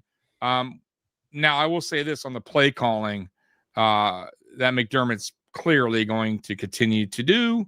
What do you think, Babbage? How do you think this plays out for Babbage at the end of the season? Well, before we get there, Kevin comes in and says, or when Josh Allen changes. Here's the thing, guys. That's not the style of quarterback Josh is. I love the guy, but he's not going to be Tom Brady. You know, he's not going to be Joe Burrow. He's not that type of quarterback. He can be decent at that, but he's not going to be an elite, you know, pocket, stand in there, dissect and kill you. That's just not his game. Like he'll have games where he does that really well, but overall that's not his game. What makes Josh Allen so dangerous is his ability to move and be an X factor and a playmaker. Correct. You know, correct. That's what makes him so special. Like if you want him to just sit back there and be Burrow, he's not a scripted quarterback, basically. Yeah. He's not a guy that's a scripted quarterback where you're gonna, like I said, keep him in a box and this is what we want you to do. Three-step timing route. Right. Like that's just not Josh. Like Josh wouldn't fit in Mike McDaniel's offense. He's not going to hit his third step and throw it to a spot. That's just not what he is. Yeah, correct. Going back to Babbage. It depends on how the season ends, really. Like if we get blown out, I can see Babbage being the scapegoat. If we lose like we did last year, you know, late last second, had a chance, just didn't, you know, they're not going to change anything. Exactly. I just don't see that. My thing is like, if he keeps him again or keeps him around, it's just because he wants to have the control.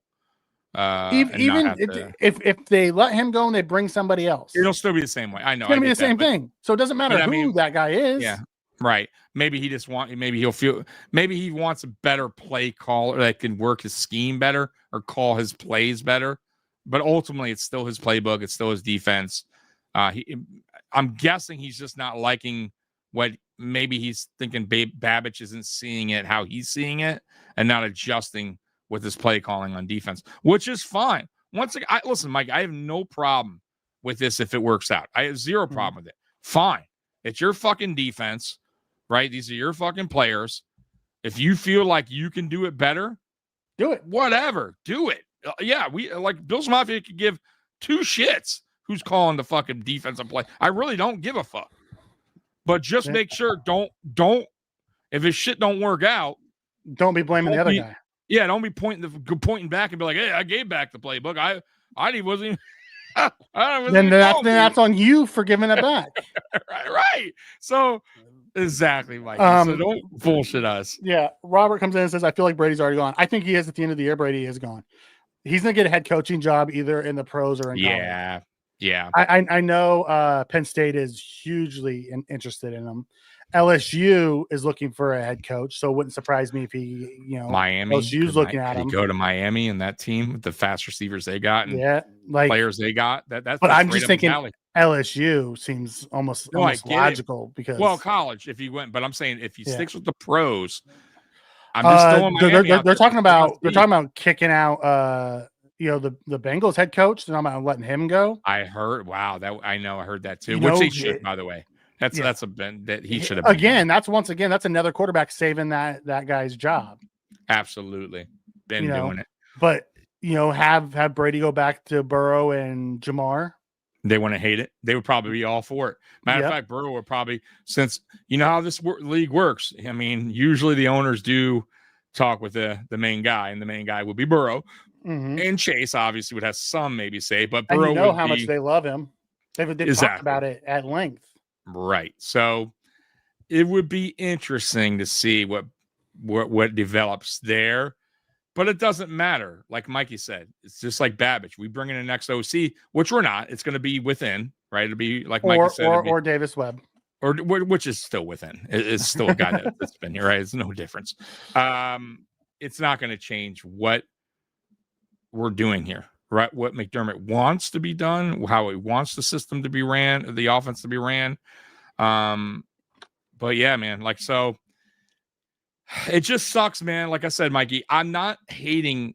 I don't completely hate the idea of what McDermott's vision is or what he kind of sees this offense like. I understand it as far as balance. We're seeing way better. Obviously, James Cook's running really good over the last 2 seasons.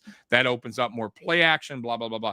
But your run game, when it's going well, which it's going very well for us, should open up and make the pass game better. And it's not doing that. So that doesn't make it effective then, this balanced offense. And some of that is Josh. Some of it is because I've been in the comments, called out that everything is everyone else's fault. None of it's on Josh. I call Josh out when it's Josh's fault. Yeah, that's not true. We can't.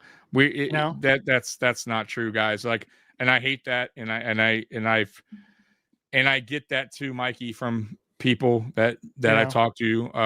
And that's not fair because if you watch us, if you watch Mikey, you watch me for years now, we call it how it is. We'll call each player out, right? We've said it multiple times that Josh he isn't playing he isn't playing his best football. Matter of fact, I said everybody needs to look in the mirror at one point and say, what can I do to be better on this team, right? How can I be better? But we also have to talk about the other things too. So don't just act like we're sticking it to just one area of the team. Yeah. And the other thing I want to say too about that is, okay, if you feel that way, but it's funny that the people that talk to me about these things are just singling Josh Allen out, right? So they're doing pretty much the same almost, right? So we're talking about this, and this, and they're saying, well, you're not talking about and all you're doing is talking about how bad and poorly Josh Allen's been playing. How about this? How about this? How about that? So that's when I say about sometimes, guys, we have a bad habit. And sometimes me too. Sometimes I'm sure Mikey can admit to it too, where we kind of zoom in sometimes with our lens and we go, that's the problem right there. It's all. And we need to sometimes dial it back, look at the big picture and go, well, wait a minute, right? Josh, yeah, he's a little bit of fault too. But what about the offensive line at times? What about the receivers then? What about Joe Brady? So there's a lot that goes to it in football, man. Football isn't that easy to go. It's his problem, only his problem. So I feel like we're all a little bit guilty at times of that, guys. We're all a little bit guilty of that. Yeah. I think my pieces and most of my takes are combined. Listen, I listen to a lot of former players. who actually know what the hell they're talking about when it comes to scheme and things. Mhm. And when they tell me, that this blitz wasn't on Josh, like I was watching from last week when Josh got sacked, right? And everyone's like, "Oh, Josh should have gotten the ball out." The two guys that were supposed to be hot, Right. Miscommunication. Stevie was talking about it. Neither one of them turned to be the hots. Correct. Correct. And then one time, Josh was scrambling out. He had Shakir for a 4-yard play, but it was 3rd and 9, so he was trying to make a bigger play. Josh needs to be better, and this is where Josh said he needs to trust himself and trust his guys. Hit the 4-yard, hope Shakir can get you the other 5, or you can go for it on 4th down. It's like Josh is seeing things, he's not trusting it, and then he's going. So, it's one of those things of when I talk about it, yes. But I'm also not going to kill our MVP, who does everything for this, for missing 2 or 3 plays in a game. Right. Exactly. And we say that too. And once again, guys, you don't know. We don't know the play call. You don't know the reads, who was first, who was second, who was third. It's very easy to see a guy later on open and go, how could he miss him? Like, now, once again, Mikey is right. There is plays where Josh Allen's going through his reads a little bit too quick. It's not giving enough time. Or there is a guy that's an easy hit, easy connect, right? I've seen it multiple times where somebody will sit right there and it'll be a 4 or 5 yard easy pass. There's nobody around. And Josh decides not to go there, or he goes there too late, meaning he'll go through other reads and then go there after everything's, as a check down. And then it's by then the defense has already collapsed. So there's no yards after catch, or it's incomplete. So he needs to understand a little bit sometimes, take what the defense is giving you. If it's there, hit it. Right. If it's there and it makes sense, because there's time on 3rd down, they're going to have, 3rd and 7. It's a 4-yard pass. It may not make sense to make that throw there. But you saw the second half of last week, Josh threw a 4-yard pass to Shakir, who broke it for 54 because he got it on time. Blocked. And then he, as the game went, he made better throws and those type of things. So, I don't want to just shit on one piece of the offense. Josh does have faults to his game this year, and he needs to play better. But at the same time, I'm not going to kill our guy who we have basically threw everything on and said, okay, it's you. Right. I'm with you. And that's why I go back to, guys, he's in his 8th season. This isn't Josh's 2nd or 3rd where we can go, oh man, the real Josh is coming out. He's, he is who he is right now. Dude, guys, he's in the 8th season. We've seen him play at an extremely high level of football. He can read blitzes. Right. He knows how to read blitzes. Like people that say, oh, he doesn't know how to do this or this, he doesn't know how to do this, doesn't do that, right? Guys, once again, go back in time where Josh was having monster seasons, under Dable, under Dorsey even, where he was going all over the field, chucking it, right? Now, all of a sudden, he's regressed. He can't hit the deep ball. He can't do this, can't do that. I don't believe that. That's not. He's never been a great deep ball thrower. No, he's always been. For some reason, you know what it is, and we've talked about this. He doesn't put air under it. It's almost like a bullet type. He doesn't have that rainbow ball that he doesn't have the teardrop. The Matt Barkley kind of the Russell Wilson. Yes. Which is that pretty air deep where your guy can actually catch up while the ball's still kind of floating up there. Right. He has almost like a bullet type. I mean, he has thrown some of those through his career, but that's not his specialty. He has to take so much off of it when he does that. Yeah. You know what I noticed? He hits those when he's under pressure, which is the oddest thing. Falling backwards, and then he lets his arm do all the work. Yeah. Like the Jets one where he hurt his shoulder, but he threw that bomb that Gabe Davis dropped. Or the one to Stephon Diggs in the playoffs where he dropped it. Right in the breadbasket. Guys, but he'll be in a clean pocket and throw it and miss the guy by 10 yards. Way way off. So Yeah. it's odd. You're right, Mikey. It's really he's just not his thing, man. For some odd reason, he's never been an elite. Like he's really good. Like where Correct. he's an elite deep ball thrower is inside of broken plays. But I want to hit Robert's comment. It says, "Do you feel that Josh's shoulder may be injured?" No, I don't. And the reason why I don't think that is because we just watched what happened with the Ravens, and not putting him on the injury report, which I'm really going to be interested to see what happens to the Bills with the whole Taylor Rapp thing, with him being gone. And they say them saying, well, he hurt his knee and training camp. He's never been on any injury report. And now he's gone for the year. Right. You know that we've done this multiple times though in the past. We've had guys that like have had surgery. I forget the one guy. Remember the one guy he had like surgery rated?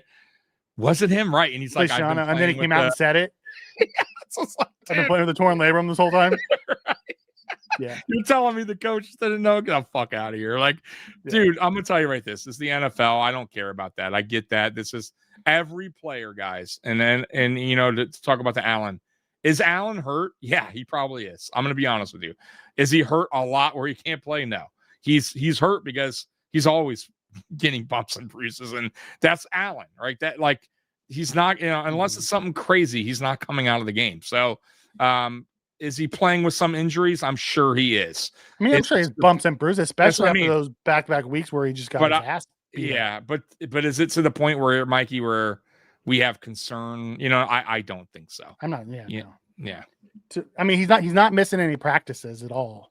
Yeah, he's taking all the reps like he always does. I don't see anything off as his throws either, Mikey. Like some have been a little, but that's normal, you know, for him. To me, Bean, McDermott, Brady, and Josh is responsible for the offense. At game speed, it's hard to see everything. I hope the Bills use the backs this week. God, do I hope they use the backs this week. Like where is the swing pass to the back? We talked about that earlier back. Too. Bring that back, please. Somebody brought that up in the chat before you came on. Why aren't we using the backs like we did last year? It might have been Robert, but I said I have no idea, because it's not like we tried and defenses go, nah, we're going to clamp you down. You know what I mean? It's not like defenses are got familiar with it and they took it away, and Brady's like, fuck, they got to figure it out, and we're not. We have never really gone to it at all this season. Yeah. It's not even been part of the plan. So really odd.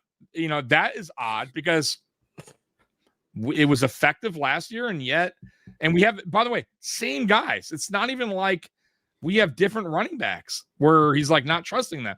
No, it's the same guys. It's Ty Johnson, James Cook, all the guys that were effective in the passing game. You decided to go, nah, not going to do it. That's another thing, Mikey, that I don't understand. And that's not is that a McDermott? Tell him no. It wouldn't even make sense. Why would McDermott tell him take that out of the playbook? You know what I mean? Like, no, I don't think. I don't think so either. Right? So that's more of Brady saying he's just not calling it, or Josh not throwing it. Yeah, but I don't see the running backs in there in receiving plays as much as I did last year on outs. They're there, mainly when Ty Johnson comes in, he's almost used as a blocker on third downs. I don't even see lately it has, because of how much they're blitzing at us, which was wild. Yeah. Why don't we have blitz beaters? Like, where's our hots? We should have 2 hots on every blitz. So depending on which way they're coming, we know who the hot is. And it's like the receivers aren't reading it. Like no one's reading the game the same way, and that's part of my issue. And we don't run running back screens because we don't know how to do them, which is mind-boggling. Because Josh can't throw them. You can beat it. For whatever reason, he cannot throw a running back screen. And we can't execute either. Like for some odd reasons, we've never been able to. We haven't ever since Fred Jackson left. We've never been able to. Right. Like even to Shady, we couldn't throw him. You're right. We're like, what is this? We don't. Well, Shady, not too bad. I thought we did okay to Shady. Yeah, he was okay. Not as good as it was with Freddie back there. Freddie was elite. He was. And Thurman Thomas too. By the way, too, they were somebody brought up Thurman Thomas. I forget who it was. I don't know if I was listening to a podcast or something, or somebody mentioned it to me, but they were like, "Man, Thurman Thomas and that Jim Kelly offense and the Bills offense in the '90s was like their leading receiver most of the time. Like he was used like all over the place, right? Kind of like James McCaffrey or Achan or Right. Bijan. Like they're using him as a receiver. Like, why aren't we Yes. using James Cook the same way? I don't understand. He did it in college. He did it here. It's not like he didn't do it here. Yeah. So I mean, I don't. It's mind boggling. It's head scratching. It's all of that, and I don't understand it. And that goes back to Brady and either his regression as an OC or something. There's a disconnect there. I don't know what it is, but something's going on there. And I could tell too, I'll be honest with you, I feel like Brady's feeling a little pressure from the media when asked about the receivers a little bit more now. He's getting a little edgy. McDermott calling him out for being cute on some of his plays. And remember, he was saying, I don't know about being cute. You could see there's something happening there between Brady. Like, Brady's not liking McDermott's responses on the cute stuff. Well, not just that. He's throwing the offense under the bus. That's what I mean. But the cute defense is giving up 30, and he's throwing the offense under the bus. Correct. Well, that's what I'm saying. So you kind of see the frustrations building with Brady a little bit, right? Like with the media too, right? Like he doesn't see a problem with the receiving group, right? We didn't need to throw the ball, but McDermott did. See? So there's a. I almost feel like there's starting to be that tug of war now. Or that Daboll McDermott relationship. He's getting fed up with what he's being asked to do. And he's like, if you want me to fix this offense, let me fix this offense. Right. And like you said, this could be his last year because maybe he's getting tired of that shit. It's very possible. Yeah. I want to hit on Joey's comment here. It says, I love to see Harrison play 2/3 of the reps this week and wean out Trey. I think he played 37 or 40% of the plays last week. He needs to play more. I think he's going to get about half of them. I don't know if they go, because this is only his second game. Yeah. I don't know if they go to, that high to where it's 66%. I don't think he goes from 40 to 66. If he gets half of them, I'll be happy. Yeah, I'm with you. I just, week after week, I want him steadily get more. Give him a little bit more. Give him a little more. Same with Hancock. I want to see Hancock get a little bit more each week. Yeah, ease him in. Yeah, I'm with you there. Every week until they're ready to go for the playoffs. And then those are the guys that are actually running out there. I love Poyer's mind back there, and I love how they used them last week. I hope they use them this week the same way. On early downs, Poyer's out there. On passing downs, it's Hancock. Yeah. Or his athleticism. Yep. Oh, it's you? Okay, Roy. Thank you. Appreciate that. Yeah. It's wild though. I mean, we've talked about it at nauseum about why aren't the running backs used in this offense. I just don't get it. Sounds like an OC problem. Can't call it if the OC didn't put in the plan. Yeah. But does the head coach get to X the plan? Who gets final say on the game plan? Correct. Yeah, they go over it. I agree. Not that I think McDermott's like, don't throw it to our running backs. Like the whole running backs thing is wild to me. I think they're just keeping them in because there's been so many new blitzes this year at us. And say what you want about Josh not being able to read blitzes. What the Falcons were doing was unlike what other people had done to the Bills. How they were doing it. And they have nothing but speed on their defense line. They have smaller speed guys. So they were just sending them from all over the place. And we just couldn't figure it out. But here's my problem. And this is another problem I have with Brady. And what I felt like he's regressed a little bit. And Cromer. I feel, well, at least in game, I don't know if it's so much on this one, but in-game adjustments, very important. I felt like Brady did that well last year. I don't know if he's doing it as well this year, right? Where, like you said earlier, defenses are playing you a certain way. They're bringing the blitz. They're putting pressure. They're playing a man, right? Whatever they're doing, we're not adjusting throughout the game. We're kind of sticking to the game plan. I would say that for one game. That Falcons game it was because in week one we started out bad. We started out bad and we got better as the game went. Week one we did that against the Patriots. We did that. We started out really bad against the Patriots and we adjusted as the game went, and it was what got us back into the game. I guess I would say the Falcons game was the outlier with that. Yeah, the Patriots still won. I get what you're saying, a little better. It still wasn't that great. We came out We had the initial drive, which he's The good Patriots at. one, we had a ton of turnovers. Turnovers is Yeah. the reason why we lost that game. The turnovers were key in that game. I admit, yeah, that was key, but it still wasn't his best performance adjusting. You're right. The Falcons was his worst by far. Yeah, I think that one just stands out so much. You feel like you're not seeing them. That was such an outlier. It was such a weird game. Yeah, offensively, because we adjusted on defense and did great, but on offense we never did adjust really. No, we didn't. We didn't. I still feel like we get in these holes. We get in these. Somebody said it the other day. They used my word clunky. I've been using that word a lot this year, and it was like one of the national media guys. I'm like, hey, I say that. The Bills' offense is clunky. It is. It's very clunky. It is. It's very clunky. Yeah.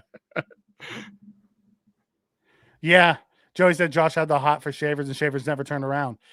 Yeah, it's been Shavers. It was Moore a couple weeks ago. It's all of them. They just like Keon been a couple times. They put him in the slot and he just never turned. Like it's been bad. Like the guys aren't reading the blitz. They're not reading the blitz. They're hot. No. Yeah. You know. And on the offensive line, they're being confused because they're calling out the mic and then they're auto bowling on their other side and the other guy comes. And the offensive line isn't prepared for it. We've seen that a few times too. And I know that's me crapping on the offensive line. And I'm not saying it. We still have a top 6 offensive line in the league. They're going to make mistakes. Make sure I give the offensive line love. You know? You better, because I know a buddy of mine who's going to make sure I call out the offensive line. He's going to make sure you hear it. If you better not talk bad about that offensive line. Yes, Ben. I just want to see swing passes or put them in arrow routes or seams or just get it to the backs. Let them do some work. Use it like Bijan's used. Use it like McCaffrey's used. Use it like even in God, where is it? I can't think of it. Detroit. Thank you. I can't think of it. Like how Gibbs is used. Yeah, absolutely. Like, what are we doing? We have a guy who's fast like that. Why aren't we using him like Gibbs used? That's wild. For a copycat league, and we don't incorporate any of that? Yeah, we don't incorporate a lot, Mikey. That's why I feel like most people feel like this offense is very vanilla, very tech mobile-ish. I feel like we have the players where that shouldn't be the case. When we talked earlier, Mikey, in the offseason, and I brung up and I said to you, I feel like this is the best group of receivers as far as what they can provide something different to this offense. If Brady can use them effectively, everybody else could be very successful with the guys that we have here. I felt like that. I still kind of do. But if you're not going to be like, once again, if you can't use them the right way, if you do not know how to scheme them up, then yes, these guys look bad. You know what I mean? Then yes, it's not going to work. And that's what's happening. And that's why I go back to, Mikey said, if you're going to trade for a receiver, it's not about speed. We have speed, guys. If you're going to trade for a receiver, go out and get a true one, a guy that's well-rounded, a guy that can separate, a guy that can run, is a good route runner, that doesn't need Brady to kind of scheme him up to get open, to have Josh trust him on offense. Because really, ultimately, guys, I'm looking for a guy that Josh can trust on 3rd and 8, that Josh can go to on 3rd and 9. That Chris Olave. when there's a play to be made, Josh goes, yeah, I'm going to go to that guy. And I'm also looking for a guy that could better everybody else, meaning a guy that when he's on the field, defensive coordinators go, we got to be careful with this guy. We need to double that guy. We need to game plan for this guy. Then that will open the field. And the sad part is we had that guy in Diggs. We had that guy in Diggs, correct. And we had paid him. And that relationship with Diggs and McDermott and Josh just crumbled. It crumbled. And yeah. It's sad because we had that guy. Yeah. We had that guy. Absolutely had that guy. But I'm not going to blame totally. I think that was a mutual thing. I think it just kind of came to a point. Yeah. McDermott and Diggs obviously had the blow up in the offseason. Yes. And that kind of eroded trust. And the fact that Josh didn't publicly stand behind Diggs, I think eroded the trust with them. Yeah, I'm with you. He didn't come out and like laminate McDermott. He kind of tried to play peacemaker in the middle. Yeah. I think that rubbed Diggs the wrong way. And then it was, they finished the season. It didn't work. Yeah. Okay, and then go somewhere else. I think once Diggs got frustrated with Allen a little bit more, and then Joe Brady not getting him the ball all the time, he changed the offense. Like it just became like, okay, I need to go. Right. And then you had the whole talking in the offseason and Allen having to answer reports. And I don't think Allen is comfortable with that and probably didn't like it, but he just was going to be, hey, man, he's my guy. Remember, like, Allen said all the right things, even though maybe says it. They both still say that's my guy. Yeah. They both still say. I don't think they hate each other. I don't think they dislike each other. They don't. It was just I think there was friction because of the head coach. There was a real friction between him and the head coach, and it spilled over into Josh. Yeah, that caused They just kind of snowballed, and unfortunately, Allen, because he's the quarterback and the franchise guy and all that, it obviously he's involved. He's involved in this, so it is what it is. It happens, right? In the NFL, that happens a lot. So we're not the only team to lose a star receiver, star player, like where there's friction eventually. Like, so that's why I'm not over. It happens often, dude. So that's why I'm not like, wow, I can't believe that happened. Like, why us? Like that happens a lot, guys. So, it's just somebody brought up Gabe Davis. Look. Before you get to Gabe Davis, let's hit on this one because we're still on Josh. Sure.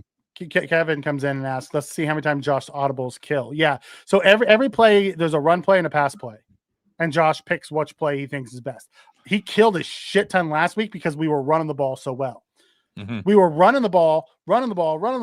And then, Brady called a pass play and Josh killed it because the box was saying run the ball. So yes, correct. Josh does have the ability to kill the initial play to go to the backup play. So Josh could throw 60 times a game. If he wanted to, because he could always kill it into a pass.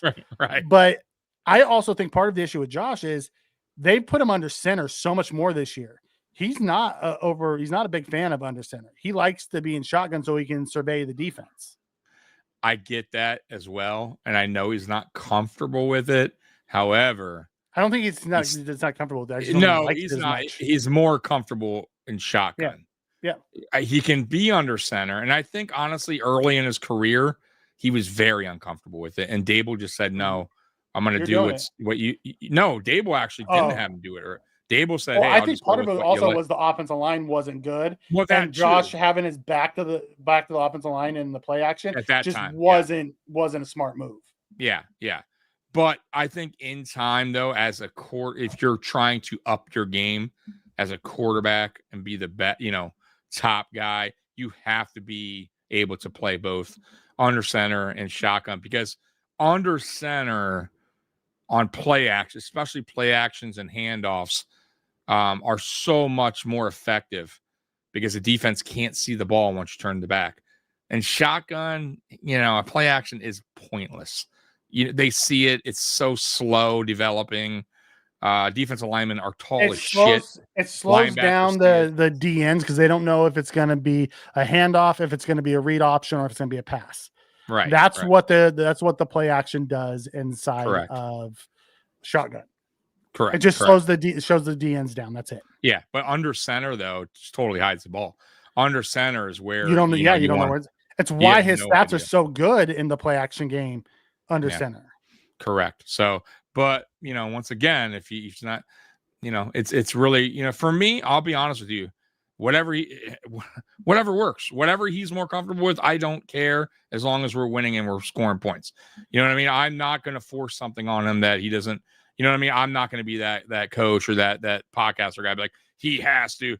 I think he should. I think he should be able to do both effectively. But if that's just not what he does well, or he feels like he prefers to be in shot, then it is what it is. We got to get to some of these comments because it's back. Roy says, in your opinion, is Brady able to run his offense, or is McDermott having too much say? We talked about this at length, Roy. Yeah, and I don't think Brady runs the offense that he wants to run. I think he runs the offense to the best of his ability that McDermott wants. Correct. Receivers not getting both. I don't know where that's coming from. Hopefully Davis replaces Shavers. Probably talking about the Davis sidelines, will not be replacing Shavers this week. They've already said it. Davis will not play this week. Yeah, Davis is not. He Hold practiced. on one second. Yeah, go ahead. So Davis practiced this week, guys. But I don't think he practiced on Thursday. But either way, McDermott came out and said that Gabe Davis will not be playing against the Chiefs. But Mikey's been saying it all along, and I think he's right, and I feel like he's right.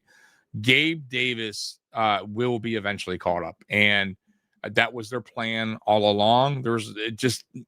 It makes sense. There's no way they would sign Gabe Davis, to the practice squad while he rehabs from an injury just to keep him there. Like it just doesn't make sense.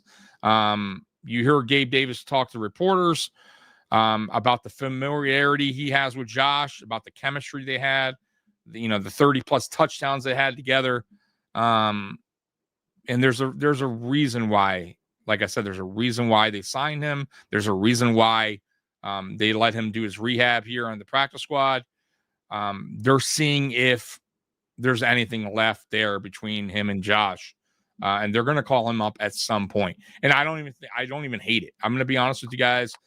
I don't hate it because Can't be worse than what we've seen. Exactly. So, I understand where Gabe's coming from when he interviewed with the reporters talking about the chemistry they had, the 30 plus touchdowns they had together. I talked to you guys about it. You could say what you want about Gabe, but over the last 2 seasons, no one's had bigger games than Gabe Davis had when he was here prior. And I know Gabe was inconsistent. I get that. There was games he just didn't show up. I get the last season that was a little rocky. But once again, Josh Allen's had some big moments with Gabe Davis. And he has not had those big moments with anybody over the last 2 years like he's had with Gabe Davis, in my opinion. My only concern with Gabe is the last half of the year under Brady when Gabe was here. Because there was no hitch and goes and things like Joey's talking about here. It's wild. Mm-hmm. I'm hoping he brings a spark because of that trust that Josh is always talking about. Mm-hmm. And with Palmer out, and who knows how long Palmer's going to be out, Gabe seems like an ideal fit for, put him on the outside. If Keon isn't doing it and he's not reading the, offense the same way and being that what they need, put someone else out there who might be able to. Like at this point, I don't give a shit who's out there. I just want them to be successful when they're out there. I don't care who it is. We want a player making plays, plain and simple. And I'm with you about, how will they use Gabe when he's called up? Will they, play him? I don't think, I have a feeling that they understand what Gabe Davis does well. They know, listen, Gabe Davis was here a while, right? We drafted him. He was here a while. I think they understand what Gabe does well and what he doesn't do well. Let Gabe and Josh do what they did prior. If it has to be just what they know, what worked best for them and the years that he was here, then go back to some of those plays. It's okay. So that's what I'm for, man. I'm all for Gabe coming back. Once again, if it doesn't work out, who cares? It's not a big signing. It's not a big deal.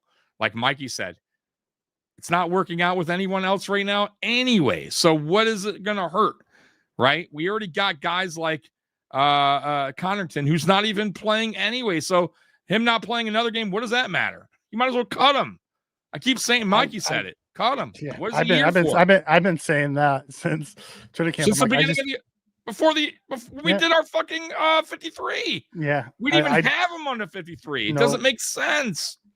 I never saw it. Now they're just making him game day inactive, and I'm like, well, he's just wasting a roster spot. Wasting a roster spot. Kevin comes in and says, sorry, fellas. That's the flavor this coach wants. J17 led the highest scoring offense with a good OC and receivers and shotgun.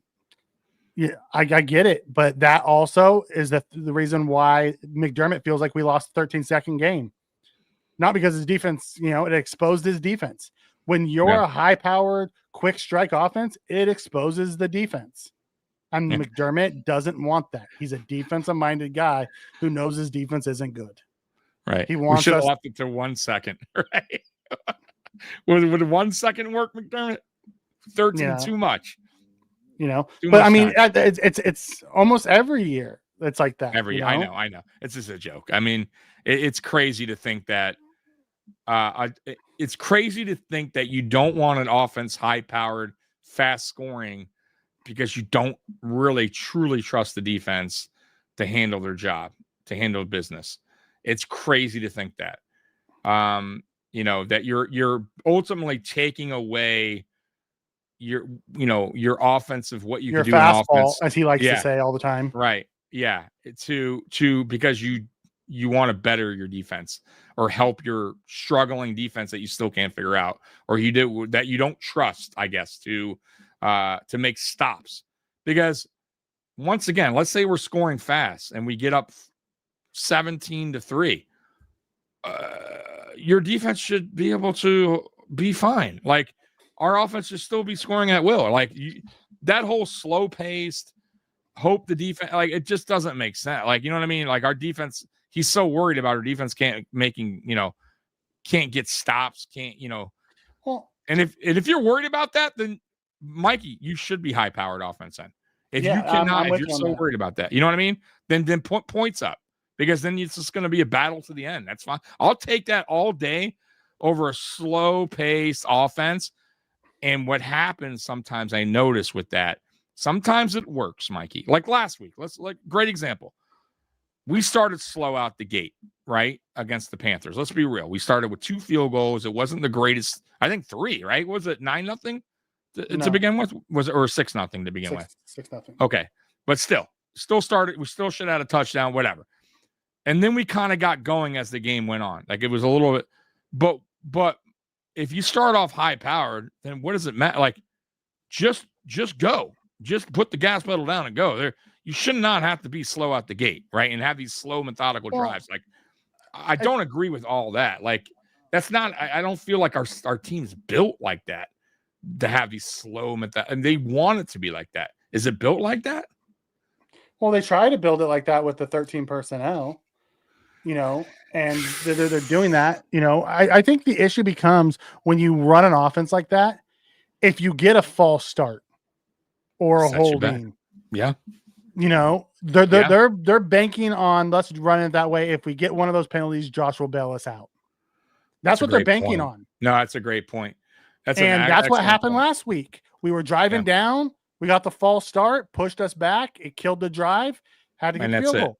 A couple weeks ago, we against the Falcons, we were really most of this year we've been so undisciplined on offense and defense.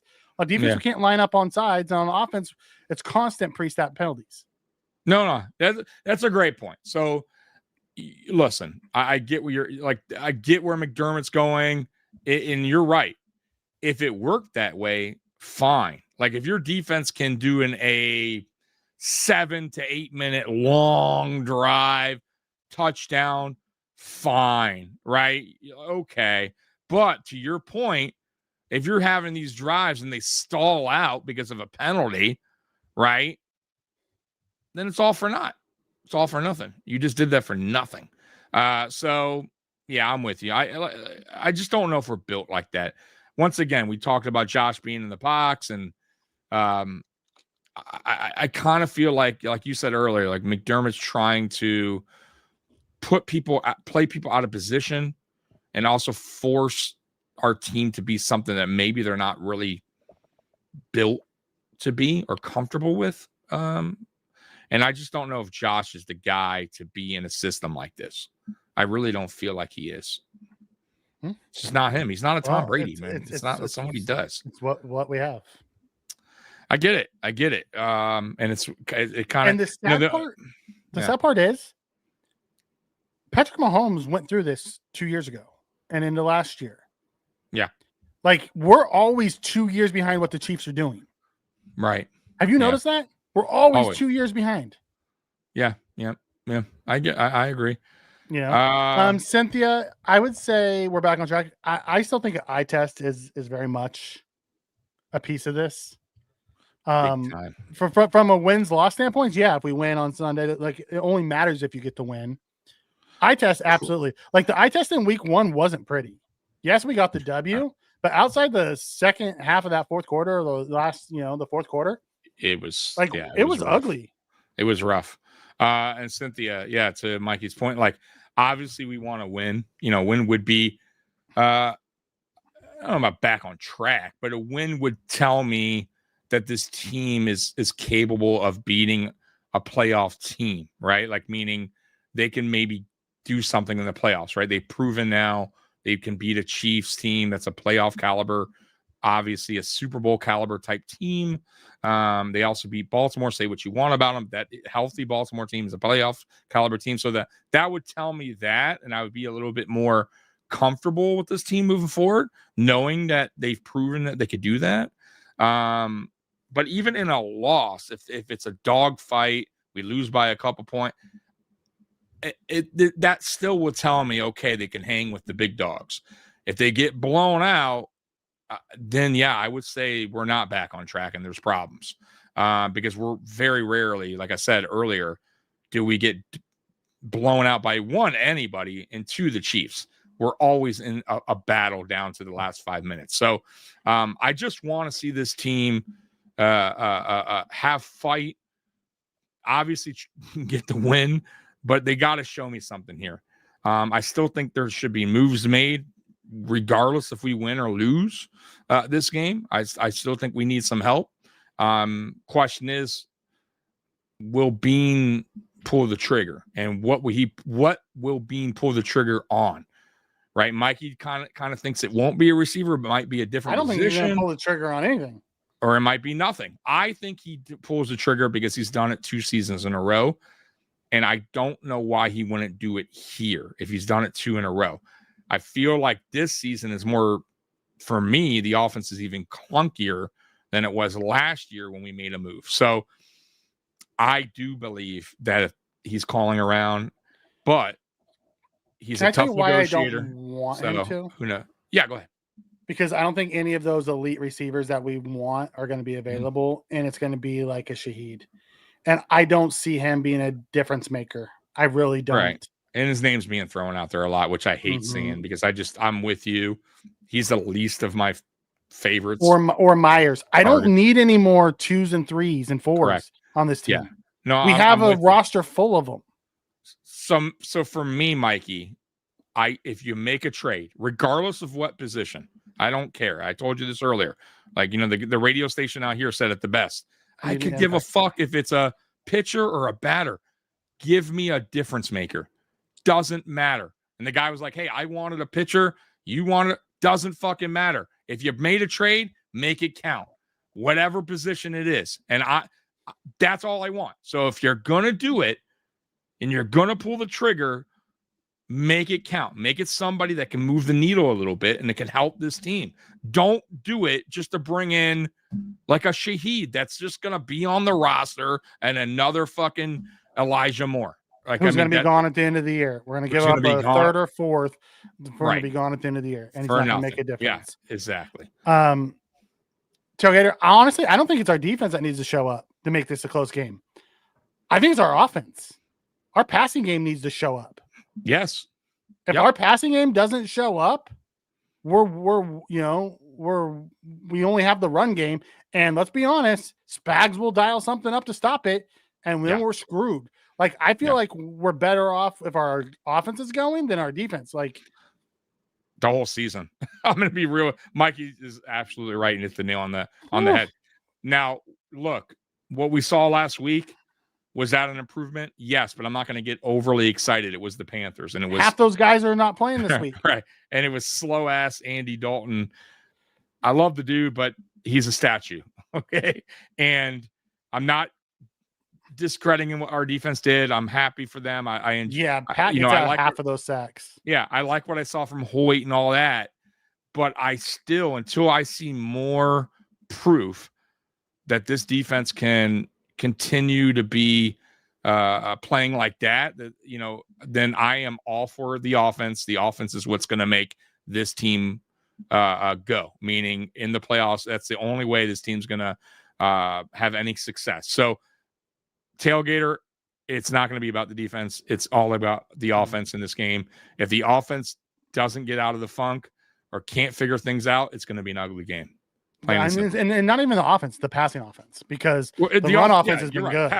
Run offense, right. But the question is, will Kansas City know this? Yes. Stack the box, take it away. They have smart coaches. Correct. Spags is one of the best defensive coordinators. Correct. And they got playmakers. So what does that mean? That means here's a game where Joe Brady, unlike last week, is going to have to go, hey, they're stopping this. We need to air it out. Dial it up, and let's see if he can, because he hasn't shown that he can much this season. Yeah, it's one of those things, at the end. And you said something that triggered me. You said until you see it consistently. I'm not going to believe they can do it until I see him do it against Patrick Mahomes. Correct. That's because if they can find a way to get Mahomes on the ground, they can find a way to get anybody on the ground, because that dude is a magician back there. Escaping and all that. Yes, I'm with you. I'm 100% with you on that. But that's consistency. That would be, for me, 2 games in a row and one against a very, very good opponent, against a quarterback who's one of the best in the NFL. The guy that we're going to have to beat when it comes playoff time. Correct. So that would start, but I still probably would see it. I still want another game or two before I get on the Bills defense hype train and go, hey, we got something working here. I'm not doing that quite yet. So yeah, Tailgater, while you were gone, we talked about this. Week 1, Josh had 46 attempts. He's 23rd in the league in passing attempts this year. Like they don't throw the ball like they used to. And he hasn't hit 32. And I believe the 31 that, he hit was the Falcons game or the Patriots game, one of those 2 games we just don't throw the ball. Like there's been multiple games this year where Josh threw the ball no more than 22 times in a game. Yeah, it's why it's this is, as a Bills fan, people, watching Josh throughout his career, me and Mikey had been doing podcasts covering his team. This is not what we're used to at all from Josh Allen. What we're seeing this year, even last year was better as far as his passing attempts and all that. It just seems really odd. Like whatever's going on this season is off. It's not working. And that, to me, goes back to Brady and McDermott.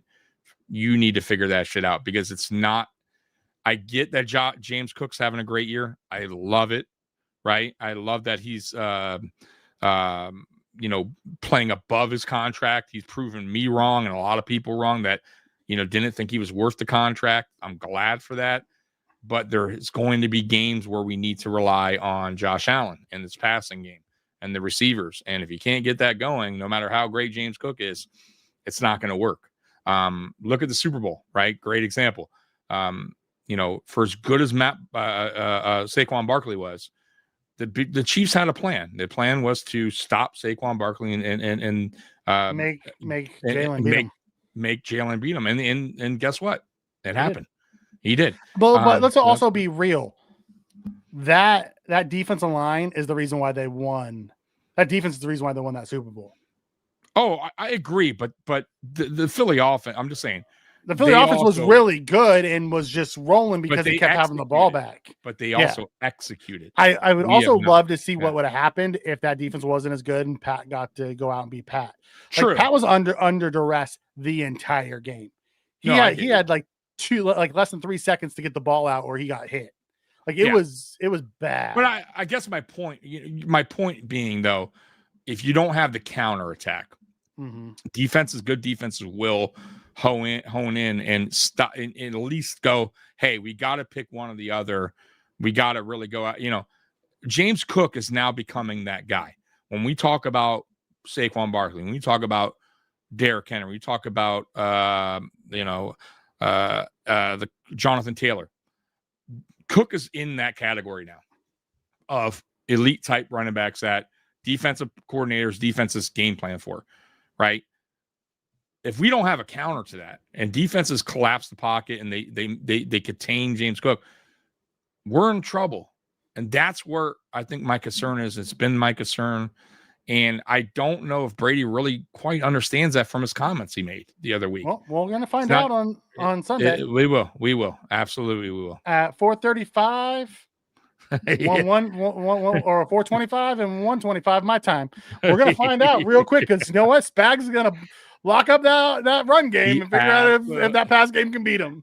He absolutely is. Yeah, we're going to find out real freaking quick. Really quick what this team's about. Yep. Or this offense is about. Yep. And we're going to find out really quick if that defense is for real. Because they played better, but they won, everyone has talked about it. They played the Raiders who haven't been good and, a beat up Washington team. Correct. I think that defense is real. I do. I do too. They've been too talented for too many years than not be. Just go to dog. Right. Just go to dog crap. That's lose just not, right. Lose it out overnight. Right. Just not have it anymore. I don't believe that. Yeah. Well, let's get Alan some arm oil, Epsom salt, and some courage. We're gonna see the ball slinging. You're gonna have to keep up with them because that offense is back. They looked really freaking good. Back. They're back. Kind of be better if he was out. Yeah, Simmons. I hope everything's okay with him. A super talented young kid, the left tackle for the Chiefs, has a personal issue that he's away from the team. Okay. We all that anyone knows is it's a family issue. They don't know what's going on. Hopefully everything's okay because that sucks. I know Pacheco's out. That's a big loss for them as far as the running game go. But because Pacheco hasn't done great this year? Hunt and Smith. That Smith kid is scary. Yeah, he's good too. Yeah, but Pacheco's still a baller. But he's still an out. But we have Oliver. I feel like injuries aside, it's pretty even. We have a guy out. They have a guy. I don't think it's anybody. I don't think the injuries play a role. I think they have a better roster. Oh, absolutely. I think they have a better roster. You got a better coaching staff. Most importantly, fuck the roster. Right? They got the fucking coaching staff. Once again, we could take our roster and literally pick it up and place it on the Chiefs, right? And I promise you, at least offensively, Andrew Reid will go, okay, we got. I guarantee you, Spags will figure out what to do with a lot of these guys. It's Spags too, right? Okay, Groot. Okay, I think we can move him a little bit around. Give Spags, Bosa, and Groot, and Deion Walker, and you tell me he wouldn't be able to figure out how to use Bernard and Milano to the best of their ability. Correct, and that's what I'm talking about. That's the plot. That's the problem, folks. I mean, Mikey, you hit it right there. Hit the nail on the head. Look, we don't have the greatest talent. However, there's teams throughout the course of this NFL, course of this league, right, that's won Super Bowls with not the best talent that year, right? New England Patriots did it year after year after year with guys that would leave, do nothing, come back and be the player they once were in New England because Belichick knew how to get the best out of them, right? Andy Reid knows how to get the best out of them. Right? Like you said, the Spags knows how to get the best out of him, right? And then, oh my God, if you add a talent on top of that, like a Chris Jones on top, then you're talking. A true game wrecker. On top of the coaching, the Hendricksons, the Joneses, the Watts, the Garretts. Correct. Those guys, you add those guys, the Crosby, Right. Here's the problem, Roy. If the wide receiver room struggles and we keep it close, Bean and McDermott aren't going to be forced to do anything. Especially if we win. If we go in there and we win, whether we struggle in the wide receiver room or not, they're going to be like, listen, we were able to figure it out and we got through it. We're going to be fine. That's my concern. The only way we do something drastic is if we go in there, the passing game is just the reason we lose this. Totally. And they're like, okay, we have to fix that now. But that means you're getting your ass whipped by Kansas City, and I don't know if I can handle that. Right, I'm with you. My mental health don't know if I can handle getting an ass whipping by Kansas City on Sunday. That's kind of why I want it to be a dogfight, regardless, win or lose. I obviously want to win, Mikey, but I don't want them going out of this game going, we're good. You know what I mean? We're fine. We've shown that we can compete, or we won. We've shown that we could beat the best or one of the best. there's holes on this team there's areas and holes, whatever, that need to be fixed, corrected, cleaned up. And if they do not at least make some phone calls, Mikey, I just want to know that they tried. If they don't get it done, fine. Like, I don't want to hear a press conference, because Bean does them after the trade deadline, and he'll tell you, hey, we called a couple, nothing really out there I like. That means he really didn't try, right? I want to know that at least he attempted, that he did make some quality offers. I don't want to hear that he just felt like, we're good, we didn't want to go chasing anything. You know what I mean? Like, then, yeah, I kind of feel like it's not even so much the fact that I almost feel like he feels like even if you made a good addition, it wouldn't make a difference. And that would tell me everything I need to know about this season. But we'll see. I think he makes a move, though, Mikey. I do believe, I don't know what position, Mikey, but I do believe he makes a move, and it's one that counts. I know you don't believe it. I just have a weird feeling. Not even a weird feeling. I really hope you're right. Yeah. I really do. I'm only going by the last 2 years, and that's why I feel like he'll do it again. Yeah, and I hope you're right. Nomad Jack comes in. And the injuries too, piling up. So go ahead. Nomad Jackson says, guys, I'm really concerned about J.A. publicly saying that his wife made him seize more than a football player. I think he's starting to feel Mahomes Mountain, maybe insurmountable, and never get a trophy. Oof. I'm not concerned about what he says. Listen, the dude's all in. You hear both him and Haley talk about it in the press of how, Haley's schedule is built around Josh's schedule. So the dude is locked in. Yeah. Now, getting the trophy and getting over Mahomes Mountain, I just know, I've been saying it since the 13-2 game. I just don't see it with McDermott. Correct. You can't get out coached every year and expect to win a trophy.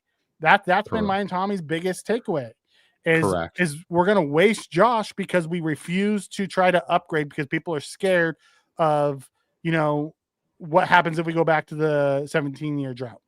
Right. Yeah. And you can't go on thinking like that. There was somebody, I forget who it was. I thought I sent it to you on Twitter or on X or whatever. It was like talking about like, as a fan, like, and he was talking about the Bills, like saying, look, we talk about all the time, like, who cares? Like, if you, like, I don't want to think about my team going, hey, at least we almost, got to the Super Bowl, or hey, at least we're making the playoffs every year. Like, you should expect more. Like, you have a quarterback in place. Like, you have this franchise MVP, once in a lifetime kind of almost quarterback, where you're not going to it's going to take longer to find another quarterback than as a coach, guys. That's the reality of it. Okay. You shouldn't think like that. Right? You should think this should be a Super Bowl team. Like, your expectations should be Super Bowl every year. I'm going to be honest with you. And look, I think you're looking that comment. I think you're digging in too far with that. Josh is, he mentioned that doesn't mean he's not focused or fuck it, I'm done. Like, I feel like, I'm better than that. Like, it has nothing to do with that. I understand where he was coming from. I get it. I don't think that has anything to do with, what he wants to accomplish as a quarterback. He wants a Super Bowl. But Mikey said it best. Does he truly believe, and deep down inside, that McDermott's the guy that can lead him there? Does he believe it? I don't know. I don't believe it. Yeah, I don't. But that's the question. That's the $1 million question. Does Josh Allen believe it? Right? That's the most important. Does he believe this current staff regime can build a team? Because it's a team. Guys, once again, we say it all the time. The NFL is the ultimate team sport. It's not about one guy. Of course, he's the main guy, but it takes everybody on board, including the coaching staff. So if they can't build a team around him to get that goal, succeed, get a Super Bowl, then I don't know. I don't know what he thinks. You know what I mean? Like, I feel bad for the guy. And that's why I tell you, Mikey, I feel bad for some of the guys that come here as free agents that kind of waste away or play here for a year or two and just I just don't. They're not used properly, or that's every organization. No, I get it, but I mean, in general, like I felt bad for Eric Moulds being on this organization for 10 years when he could have probably went somewhere else and been better. I am 1000% appreciative of what Eric Moulds did. Do I feel bad for him? Absolutely not. That dude got paid, and he should have left. Job. Absolutely should have left. Should have left. He should have left. Absolutely he should have left. Just like Josh probably should have left. You got to be greedy, but he's not going to. Yeah, I know, but in time though, Mikey, I'm just saying, like even with you, you got to sometimes if you want to achieve your goal in life, like I'm just saying, and you're kind of staying put because you're just comfortable or you feel bad because you want to be, because you're loyal. You're loyal, right? You want to do it for the city, right? Like it's like there comes a time where it's like, dude, do you want to do it for the city or do you want to eventually do it for yourself? Right? Like you have to come to that conclusion eventually. And we love Josh and all that, but dude, I would totally understand. I'll be honest with you. If he's like, fuck, I can't do it. Well, listen, he just signed a brand new deal. He ain't going anywhere. He won't. But you know what I mean. Yeah. Tailgate comes in and says, Allen's a baller. The question that was asked made him answer that way. It wasn't even a sports related question. You're not wrong there either. Like they were asking about Haley when that whole thing came up. Yeah. Yeah. About how she helped him change his mindset being married. That was the question. Wasn't even sports related. You know what too, Mikey, though? I think he's just madly in love. He just got married. You know what I mean? Like he's the dude is madly in love, right? Like you could tell whenever he talked. I mean, the dude cried like that. Yeah. Like I'm just saying, like that doesn't happen often. Like, so let's dial back one, Josh. Let the dude be happy in life, man. That's all. Yeah. I think he really believes in being in McDermott. It's not a slight on him. I do too. And that's part of my concern is Josh. I think because they've been so close so many times, like they're a bounce here, a catch here, like Diggs makes that catch, Kincaid makes that catch, the 13 seconds goes just a little bit different. They're so close to getting over the Chiefs hump. Now there's another hump to go after the Chiefs hump, but they're so close to getting over that hump that he probably does believe that this is the group to help him get over. And also Keys and Mikey, they've been together for 8 years, going on 9 soon, whatever. There's obviously feelings. Like obviously McDermott and Allen they're close, right? Obviously, Bean and Allen have a relationship. Like this isn't like business when it comes. I don't believe that when it comes to Allen and that. Like they clearly have, like Allen would never. They could lose 2 straight seasons, and I don't think Allen would want McDermott fired.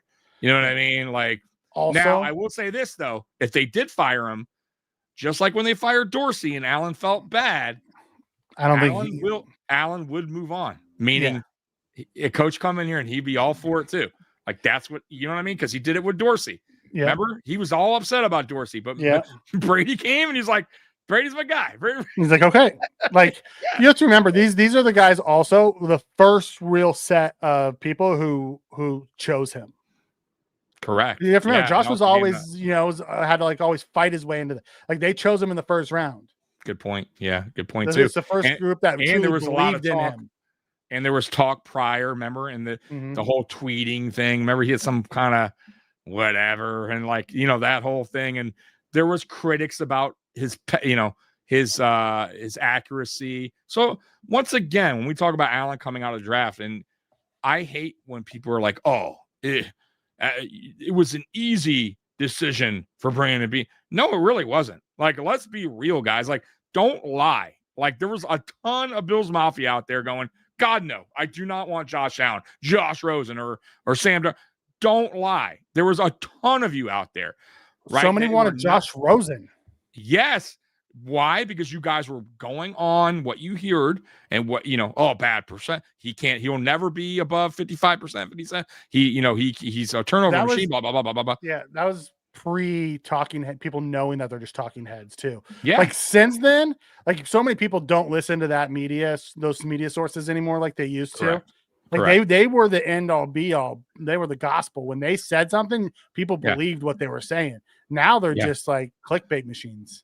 But but in a way, they weren't totally wrong. Josh did need work. He did need to improve his game. He did have flaws, right? And once again, you guys could say what you want, that was an easy pick, blah, blah, blah. Not really. Some GMs might have went the different route and went with the core, NFL ready Josh Rosen or whoever was, ready to go at that time where they didn't need to work. He could plug him right in and go. Josh Allen needed work, right? He was a guy that could have been a bust. Let's be real. He could have been a guy that went in and go, I have the tools. I don't really want to put the work in. There's plenty of examples throughout the course of the NFL where quarterbacks had the tools, didn't want to put the work in, and they wound up being bust. A lot. Jeff George is one of them. Just throwing that name out there. And he had all the tools. Yeah. So Josh Allen put the work in. The Brandon Beane set him up with Brian Dable and Ken Dorsey, and obviously the guy that changed his mechanics. All that had to take place to what you get today. So it wasn't for sure thing. So I don't want to hear that Allen was a for sure thing. Go ahead. Yeah, no, I don't have long before I got to bounce out. But yeah, I know. We're Roy, okay, Diggs dropped the pass. Josh also overthrew Diggs on a deep pass that would have been a touchdown. What was your point here? Yeah. Other than take a shot at Josh, what's your point here? I was making a point about how close they are and why he believes they were close. I'm just trying to figure out what Roy's point is here by throwing in there Josh overthrew him on a deep TD pass. I don't know. Maybe other than taking a shot. Maybe he's talking about someone in the chat too, though. Not from what I could see. No. So look, Roy, Mike's right. Like, once again, we're not saying Josh is perfect. He's definitely overthrown players. He's definitely underthrown. He's definitely whatever. But players like Diggs also has dropped passes. So we can't once again single out everybody. So we're just throwing that out there. And in the biggest moments is when you need to be at your best. And Stephon Diggs in the biggest moment wasn't at his best when he had an opportunity. That's where probably we're going with that. Yeah, Kevin, I was one that I either wanted Allen or Jackson. I want to know part of the first three. I did not want Baker. I did not expect Baker to be what Baker has turned into. Me either. I thought Darnold would be okay. Kind of like what Darnold is now. I thought the Jets were going to fuck him too. I thought he was in the same category as Baker. Yep. I want to know part of Rosen. Like, I heard about the attitude coming out of college and how he thought he was the end all be all. And, so I wanted either Lamar or Josh because they had the highest upsides. Yeah, I truly believe they both ended up in the right place, though, because I don't know Lamar becomes Lamar in Buffalo, and I don't know if Allen becomes Allen in Baltimore. Oh, I'm with you. I'm with you. I think I think it worked out perfectly for both. I do. Mm-hmm. So yeah, there's that. So and guys too, teams sometimes can absolutely ruin a quarterback. And that's why we credit Baker Mayfield and Sam Darnold for bouncing back. Look at Geno Smith. I mean, Geno Smith was also a quarterback that almost got, not saying he's great, but he's a guy that rebounded well and had a long career after. So, but that doesn't always work that way. And Roy, I wasn't saying Diggs wasn't the only one who showed up. I just got done crediting Diggs about how good he was here and why we could use him today. Oh, absolutely. Yeah, and Mike, my whole point wasn't even about Diggs. Yeah, it was the 13 seconds and how close they were there. It was the Kincaid drop that was a tough catch. It was Josh missing that throw. Then it was the Diggs drop. Yeah. There's so many things that we've been so close to getting over the hump that we just haven't been able to. Yeah, and Mikey even said that was my entire point of that. It had nothing to do with Diggs. Yeah. Is that, and Mikey said too, he would love to have Diggs still here. Listen, Diggs, that's that whole thing going to happen. Exactly, it's exactly right. Diggs on this team while he was here was a great receiver. He put up hella numbers. He was Josh's dude, meaning when Josh needed a play, Diggs was the guy. I've never, not once, and I don't think Mikey did either, ever shit on the accomplishments that Diggs did while he was here. However, at the end, when we're talking about the very end of Diggs' career here last season, things didn't go great. And I think that was because of frustration, a little bit, of all that kind of weighed in on him. Play calling changed. He wasn't the focal point anymore. Right. In the alpha, there was so many things that went into that. But yeah. Exactly. So it happened. But I would 1,000% welcome a guy like him. He's trying to rile me up. Yeah, he is. He's trying to rile me up. He wants me to go on one of your McDermott rants, and it's just not going to happen. I don't have the time to go on the rant tonight. To be perfectly honest. And hey, Walter, I salute you for owning it, because I'm the same way about all of our draft picks. Not the guy I want. The next day I'm over it and I buy in. Okay, I hope he's good, because I am the exact same way on the draft day. Not like I have the guys that I want us to take. You know what I mean? And then we don't. Yeah. And the next day I figure out a way to get over it. Yeah, it's all you buy can in on do. them. You have no other choice. Yep. So I salute you for owning it, brother. Yeah. Mikey, you got to get out of here. I know you have to do something with your kids. All right. So guys, it's been a long show. 2.5 hours. I started at 8. This was fun. I had a great time. We're going to play Real Men of Genius, a couple videos. We also have to do our X Factors. Oh my God, we didn't even talk about the game. Cool. Mikey, X Factors. Let's do it real quick. Yeah. X Factors. So X Factors on offense. I think it's gonna be a Shakir game. I think he's gonna have to be the X Factor. I like it. Okay, defense. I think this is where it's got to be Joey Bosa. This is why you pay him. A game like this is why you pay him. Okay. Guys, real quick, I'm going to cut you off. In the chat, because we're going to do an X Factors score predictions. Don't leave yet. Go ahead and pop your score predictions in the chat, and we'll give you ours at the end. Go ahead, Mikey. Yeah. No, give me your X Factors. Okay, X Factor. Offense. I was going to say Shakir as well, because I feel like he needs to get involved more. But since you chose him, I will go a different route. I'm going to go Dalton Kincaid here. Tight end, I should say Knox, because Knox has had some really good games versus the Chiefs. But I'm going to go Kincaid. So I'm going to go Dalton Kincaid on offense. And defense, I'm going to go Hoyt. I think I want to see Hoyt. Hoyt seemed to be the real deal, at least the first week he's back against Carolina. So let's see if he can show that same energy. I love the Hoyt one. I want to see if he can bring that same energy in this game, because I think we're going to need him to bring that juice. He seems like, remember when I talked about juice? Like, we don't have a lot of that now. Like, I'm glad Poyer too also brings that energy, that like killer instinct. Yes. And that feistiness, the nasty. Who was talking about him the other day, saying he's like a Tasmanian devil? I didn't know about him much. Somebody, one of the Bills players was like, man, I didn't even know about this guy. And then, boy, that guy's like, it might have been Phillips. I forget who, but they brung him up. They're like, man, that guy's like, he's something else. So I'll say Hoyt, and go ahead and with score prediction. Yeah. Before I do that, Spin, don't you dare call me out. He's like, because I commended Walter and I said, I get over it. You're right. I still haven't gotten over the Franklin thing, but I've also still haven't gotten over the Creed Humphreys thing. Or the Trey Amos thing, or many others, the Watts thing. Like, there's so many that I still physically haven't gotten over that we didn't get. Me that too. Wanted. But I still root for the guys who are here. But don't call me out like that. That's not right, man. I wouldn't be pissed over a draft pick like that. Yeah, it's just one of those things.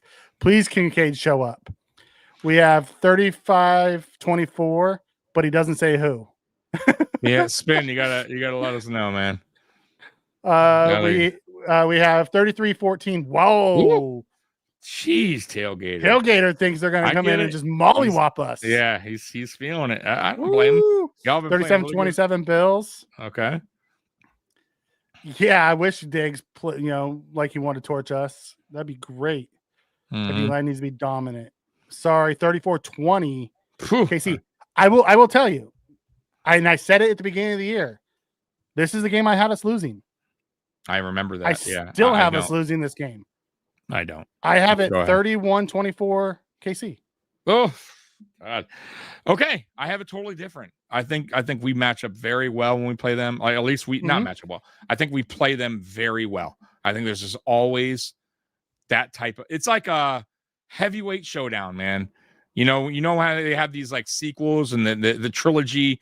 It's just it's a war. It goes 10 rounds, 12 rounds. You know what I mean? Holyfield, Botha. That's how I see this. So I'm gonna go 34-31 Buffalo. 34-31. I think this is close. I think it comes down to the last 5 minutes. It usually does. Yeah. I think it comes down to the last 5 minutes of the game. I think it's going to be that kind of game where it's going to boil down to the 5 minutes who has last possession. So 34-31 Buffalo. Spin, yes, it's a Bills channel, but I just took the Chiefs in this game. Yeah, I mean, like we have guys here, Bills fans, that are choosing against us. So that wouldn't shock me if you had it. Listen, I've been saying it from week, and it's okay. Since our preseason prediction, this is one of the games I thought we would lose. Yeah, I get it. Like I understand that, and if we lose, I'm not going to be shocked. You know what I mean? We're going now. I hope we win. Now let me make this perfect wrong. I don't want us to lose. I hope it's the other way around. I hope we win 31-24. Right. I hope it's the other way. But, I'm also a realist, and I call it how it is, and I'm not just going to be a homer and say that my team's going to win every week. It's just not who I am. No, I get it. Yeah, I'm with you there. I just know how these games play out. It's going to be a nail biter. It's going to be a close game. I would be, once again, if the scores are right on some of you guys' prediction where it's like we're getting beat by 10, 13, 14 points, there's a lot of a little bit of concern. I have a little bit of concern.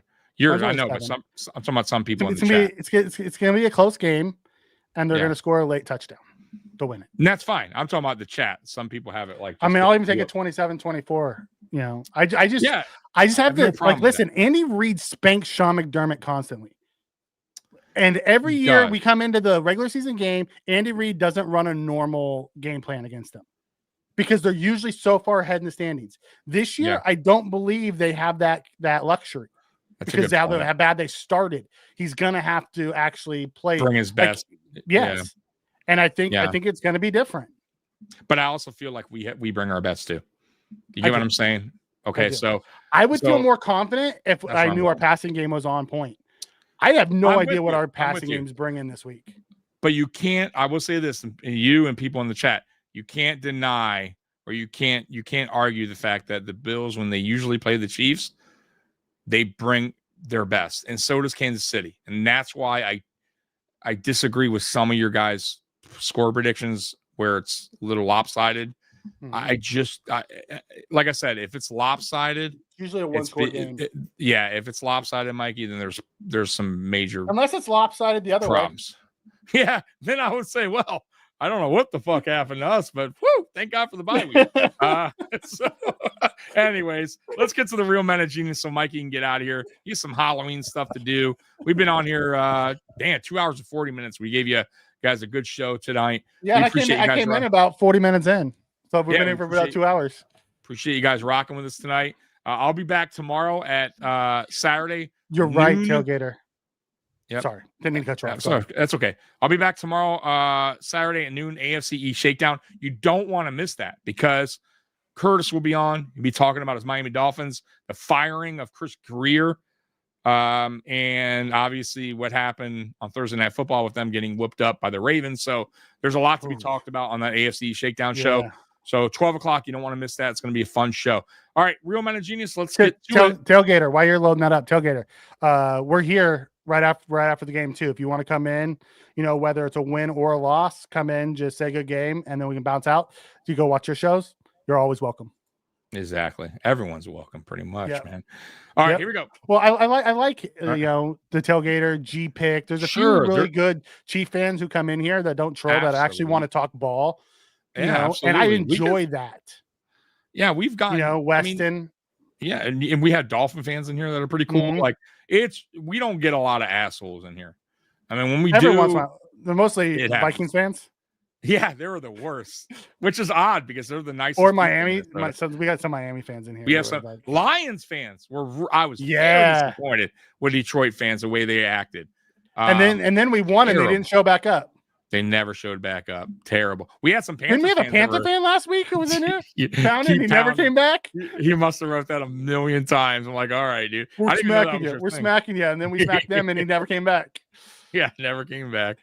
All right, you ready? Ready for these? And we'll get out of here so you can get out, get to trick or treating. All right, here we go, guys.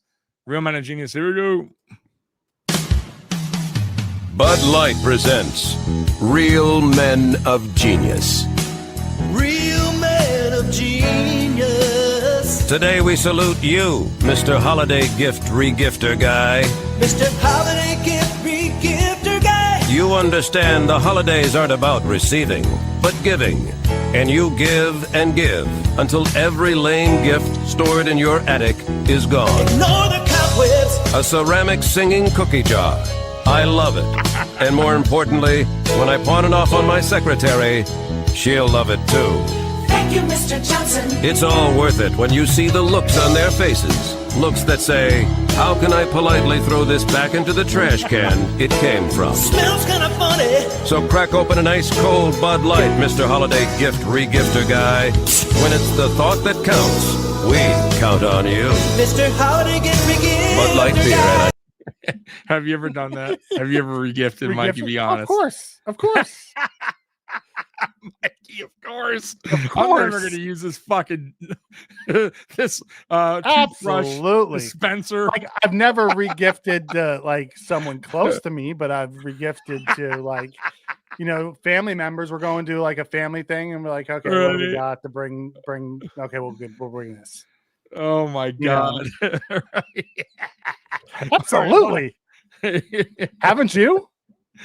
Yes. I absolutely have. Here we go, man. I've never regifted to the person who gave me the gift, though. No, I have never done that. Terrible. That would be a total disaster. Joey, hell yeah, we have. Hell yeah, we have. All right, last one, and we'll get out of here. Bud Light presents Real Men of Genius. Real Men of Genius. Today we salute you, Mr. Camouflage Suit Maker. Mr. Camouflage Suit Maker. Your amazing skills of deception can trick a deer into thinking we're just a tree out for a walk, or a shrub having a cup of coffee. Shrub having coffee.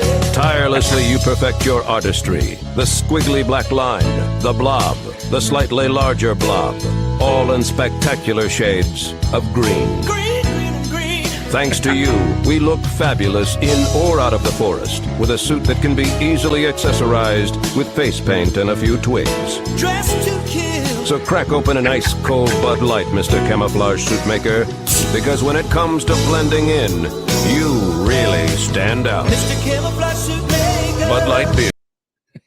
St. Louis, Missouri. I'll be perfectly honest. The audio-only ones have the perfect pictures. The what? The audio-only ones have the perfect pictures. Like that one was Duck Dynasty. Yeah, I know. It's so funny, aren't they? Oh my god. Anyways, and that's funny, Tailgater. He's like, yeah, I ain't remember anything long term. Yeah, dude. It's so funny. But anyways, guys, we appreciate you guys rocking with us. And what you gonna do, dude, when the Buffalo Bills run wild all over the Chiefs, brother?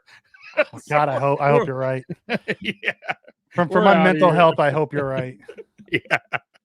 All right, Bills Mafia, we love you. And as always, go Bills. Enjoy your Halloween. Peace. Go Bills. Go Bills. Just let your soul go. Just let it shine through.